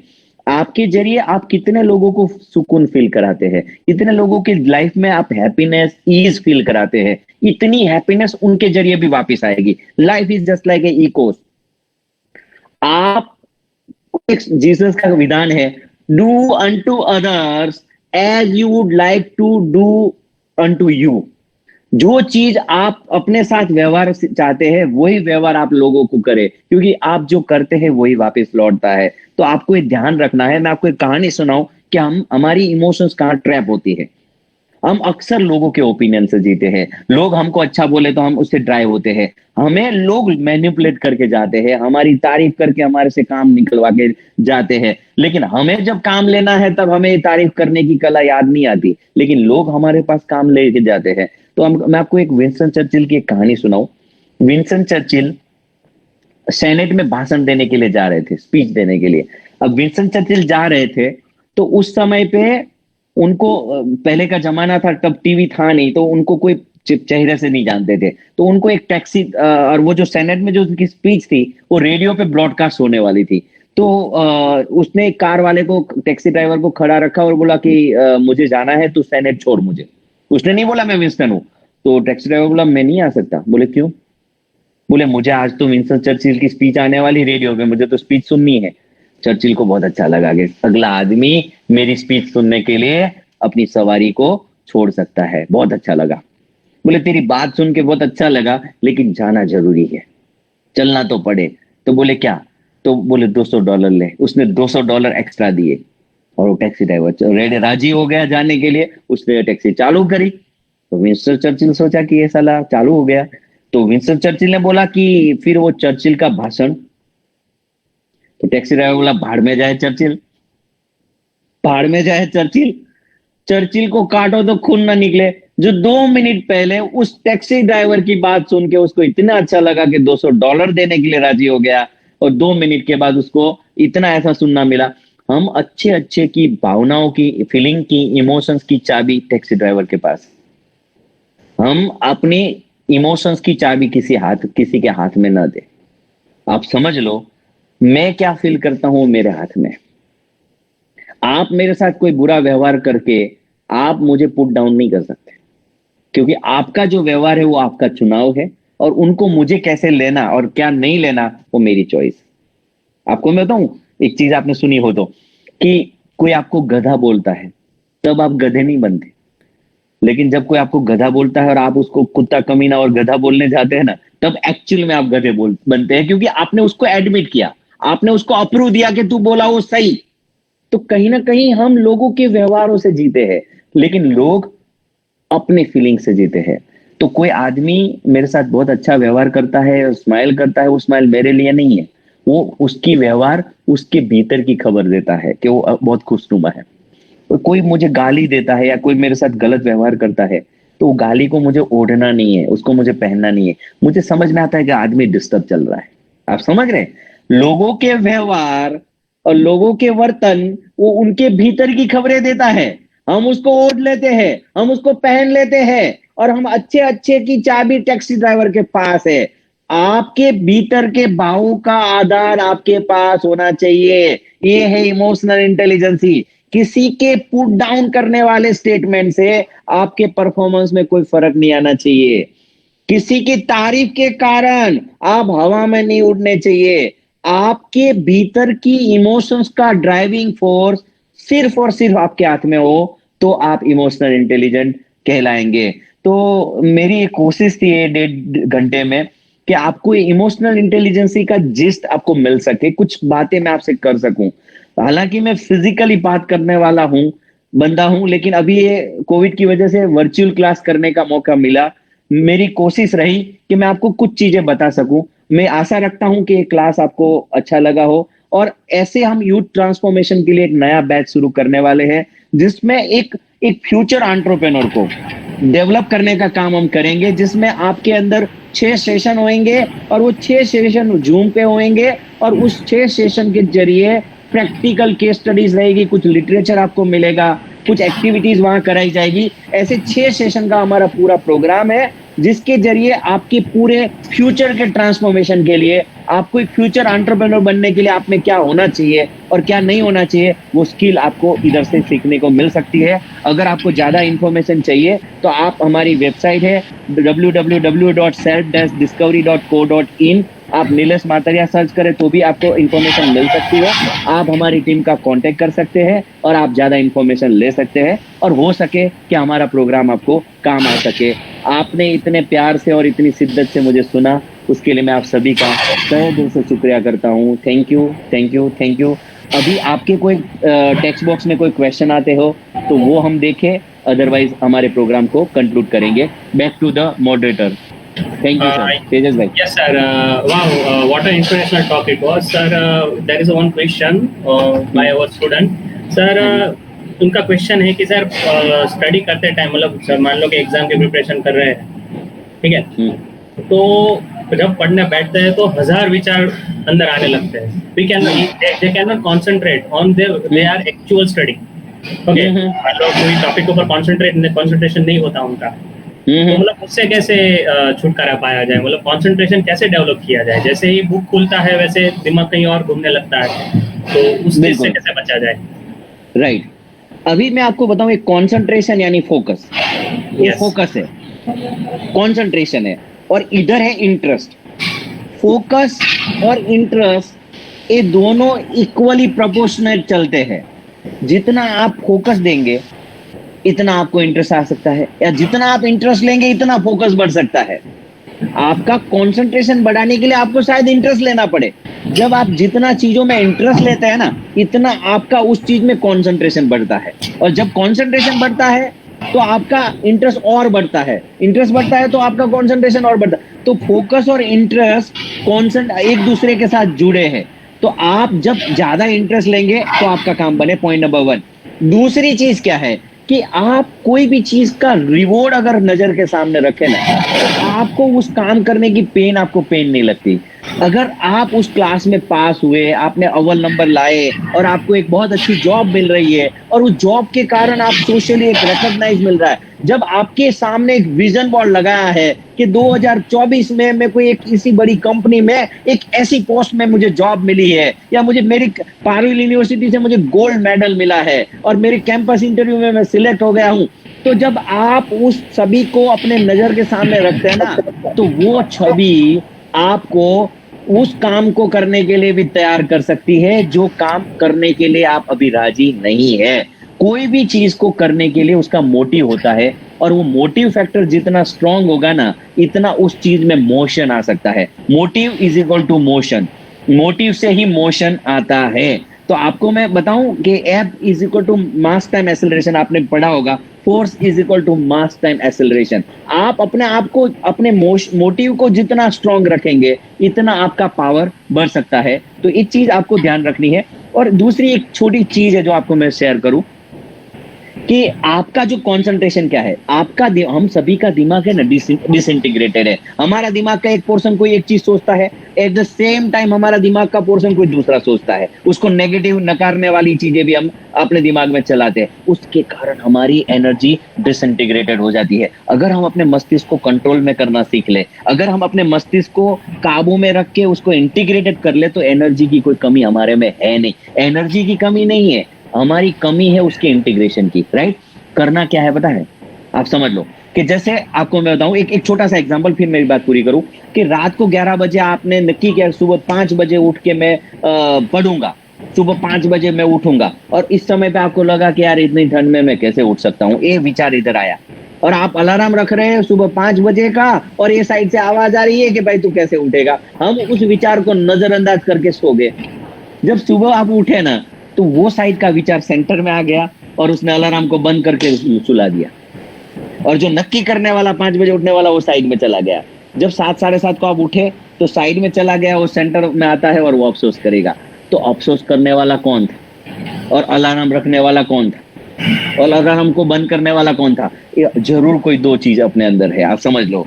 तो आपको वो कंसंट्रेशन को बिल्ड करने के लिए अपने अंदर की डिटर्मिनेशन पावर को स्ट्रॉन्ग करना पड़े। कैसे करेंगे? आपको मैं एक सिंपल टेक्निक दूं। रात को 11 बजे अलार्म रखने के समय पे आप बोलते हैं कि मैं सुबह 5 बजे उठ के मैं पढ़ाई करूंगा, और ये साइड से आवाज आएगी कि मैंने, आप बोले चुप, आपको अपने साथ बात करनी है। मैं हर हाल में पढ़ाई करूंगा, मुझे कोई डिस्ट्रैक्शन में अलाउ नहीं करूंगा, मुझे अभी पढ़ना है और पढ़ना है और सिर्फ पढ़ना है। और आप बच्चों को मैं आपको ये बता दूं, आप लोगों के खेल कूद का समय आप ही बर्बाद करते हैं। अगर आप 3 घंटे कॉन्सेंट्रेट होके पढ़ ले तो वो 3 दिन की पढ़ाई 3 घंटे में हो सकती है। और आप कुनकुना माइंड लेके भटकते माइंड से कभी इंस्टा देख लिया, कभी ये देख लिया, तो आपकी वो बुक में 3 घंटे के बाद आधा पन्ना भी आप नहीं पढ़ पाए होंगे, आया ना? तो आपने वो 3 घंटे बैठना पड़ा वो आधा पन्ना पढ़ने में। क्यों? क्योंकि आपका फोकस नहीं था। क्यों? क्योंकि आपका कंसंट्रेशन नहीं था। जिंदगी का रिस्पॉन्सिबिलिटी खुद लें। और अगर कॉन्सेंट्रेट होके 3 घंटे में अगर पूरे शिद्दत से, पूरे फोकस से पढ़ाई की, और उस दौरान कोई दिमाग आड़े चला, उसको बोला चुप, अभी मेरा पढ़ाई का टाइम है, मैं 8 बजे तक मैं पढ़ाई करूंगा और 8 बजे तक मेरे 6 चैप्टर को खत्म करूंगा, और 8 बजे मुझे खेलने से कोई नहीं रोकेगा। Are you getting? Self leadership लेनी है, खुद को चुप बोलना है। जब अपने फोकस से विपरीत वाले विचार आए तो उसको चुप कराओ, और आप लिटरली चुप बोले, मन में नहीं, लाउडली आप बोले चुप, मैं अभी पढ़ाई करूंगा, मतलब पढ़ाई करूंगा, और आपका दिमाग सन मार जाएगा, अंदर से हिल जाएगा, और लिटरली आपका फोकस आएगा। और उस तरीके से आप 3 दिन की पढ़ाई 3 घंटे में भी कर सकते हैं, और अपना समय, खेल कूद का समय आप बचा सकते हैं। Thank you. Yes sir, there is another question sir, negative overthinking से कैसे बचा जाए? एक one of the student Ravi Mishra है, नेगेटिव ओवरथिंकिंग से कैसे बचा जाए? राइट। अभी ओवर थिंकिंग का मामला अभी एक आम कॉमन प्रॉब्लम हो गई है कि हम लोग बहुत ज्यादा सोचते हैं, ज्यादा ओवर थिंकिंग करते हैं। जो है उसको भी सोच लेते हैं, जो नहीं है उसको भी सोच लेते हैं, और इतनी ज्यादा विचार के कारण हम अपनी जिंदगी को पजल्ड बना लिया है, और इतना ज्यादा सोचने के कारण हमारी जिंदगी में कंफ्यूजन है। जो बहुत ज्यादा सोचता है वो बहुत ज्यादा कंफ्यूज रहता है, आप समझ लो। जिंदगी में कंफ्यूजन इसी वजह से है क्योंकि हम ओवर थिंकर है। चीजों, आप समझो कि कोई चीज को खरीदने के लिए आज आप सोच रहे हो कि 2 प्लस पॉइंट दिख रहे हैं, 2 माइनस दिख रहे हैं, आप बोले कि मैं 10 दिन सोच के इस चीज को लूंगा। 10 दिन उसके ऊपर चिंतन मनन करने के बाद आपके पास 150 रीजन होंगे उसको खरीदने के, और 150 रीजन होंगे उसको नहीं खरीदने के। आप उस दिन ज्यादा कंफ्यूज होंगे। जिंदगी में कोई भी चीज का डिसीजन इंट्यूशन से आता है, अंतर्स्फूर्णा से आता है। विचार तो एक लेवल से ज्यादा आपको हेल्प नहीं कर सकता, लेकिन अब ये प्रॉब्लम ये है नेगेटिव थिंकिंग की। नेगेटिव थिंकिंग को लेके आप कुछ नहीं कर सकते, लेकिन आप पॉजिटिविटी को बढ़ा के कुछ कर सकते हैं। You can't eliminate negativity, you can replace it. How? जैसे मेरे जूते फटे हुए हैं, समझो मैं सुबह मॉर्निंग वॉक करने जाऊँ, जूते फटे हैं, रोज बोलो ये मुझे जूते नहीं चाहिए। आप जैसे बोले मुझे नेगेटिव थिंकिंग नहीं चाहिए, रोज मैं सुबह उठूं बोले यार ये जूते नहीं पहनने, और लेकिन फिर भी वही जूते पहन के मैं भागने जाता हूँ। फिर दूसरे दिन बोलता हूँ यार जूते नहीं चाहिए, लेकिन जूते वही के वही रहते। लेकिन अगर मैं शाम के समय पे कोई नए जूते एडिडास के खरीद के वो मैं रैक पे रख दिए, क्या आपको लगता है कभी मैं नए जूते आने के बाद मैं पुराने जूते पहनूंगा? यू कांट एलिमिनेट पुराने जूते, यानी कि negative thinking, you can only replace it. कैसे करेंगे? आप अपने आप को एक पीएमए बुक पढ़े, पॉजिटिव मेंटल एटीट्यूड की बुक पढ़े। जितना आप 20 मिनट 25 मिनट आप ऐसा लेक्चर सुनते हैं, अब इस लेक्चर को आप एफबी पे अवेलेबल है, आप उस लेक्चर को दोबारा सुनेंगे, आपको उसका अलग अर्थ मिलेगा, उसको पूरा नया मीनिंग मिलेगा।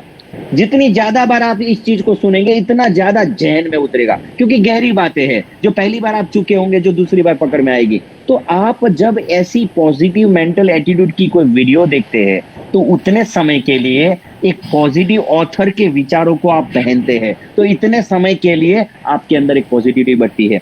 तो मैं आपको बताऊं, आप नेगेटिविटी से बचने के लिए पॉइंट एक ये है, या तो आप 20 मिनट बुक पढ़े, अच्छी पीएमए बुक, या आप 15-20 मिनट का वीडियो देखें, पॉइंट नंबर 1। दूसरा, आपकी संगत। आप जिन लोगों की संगत में रहते हैं वैसे आप बन जाते हैं, तो आपकी संगत ऐसे लोगों के साथ रखें जो लोग पॉजिटिव है, जो लोग ग्रोइंग मेंटालिटी के हैं, तो उन लोगों की संगत में भी आपके दिमाग में वही चीजें ट्रिगर हो सकती है। तो ये दूसरी चीज है। तीसरी चीज मैंने आज ग्रेटिट्यूड की बताई। जब आप ग्रेटिट्यूड प्रेयर करेंगे तो आपके अंदर एक पॉजिटिविटी अपने आप बढ़ेगी, जिंदगी की अच्छाइयों को फोकस करें कि हाँ मेरे पास इतना अच्छा है, मेरे पास 2 अच्छी आंखें हैं जिससे मैं आपको देख पाता हूँ, मेरे पास अच्छा बॉडी है, हेल्दी बॉडी है, मेरे पास अच्छे कपड़े हैं, मेरे पास अच्छी ऑफिस है, भगवान की दया मेरे अच्छे क्लाइंट है। आप अपने आप में उन अच्छी चीजों को अब जब करेंगे तो आपके अंदर अपने आप नेगेटिविटी कम हो जाएगी। तो ये रास्ते हैं जिससे आप नेगेटिविटी के सामने लड़ सकते हैं। उसके ऊपर बहुत सारी और बातें भी हो सकती है, लेकिन समय की सीमा की वजह से मैं इतनी कुछ चीजें बता पाया। Thank you. Okay, sir. I'm concluding the lecture. Okay, wow. What an inspirational talk it was. On behalf of Parul University, I would like to thank you, Mr. Nilesh Madaria, for accepting our invitation and delivering such a motivational lecture. Sir is kind enough to accept the invitation and despite his busy schedule. Sir, we would like to thank you once again and we would like to hear from you in the future to come our campus. Thank you, sir. Thank you so much, sir. Thank you. Thank you. Thank you. See you. Thank you. Bye bye. See you. Have a safe day, sir. Thank you. Thank you.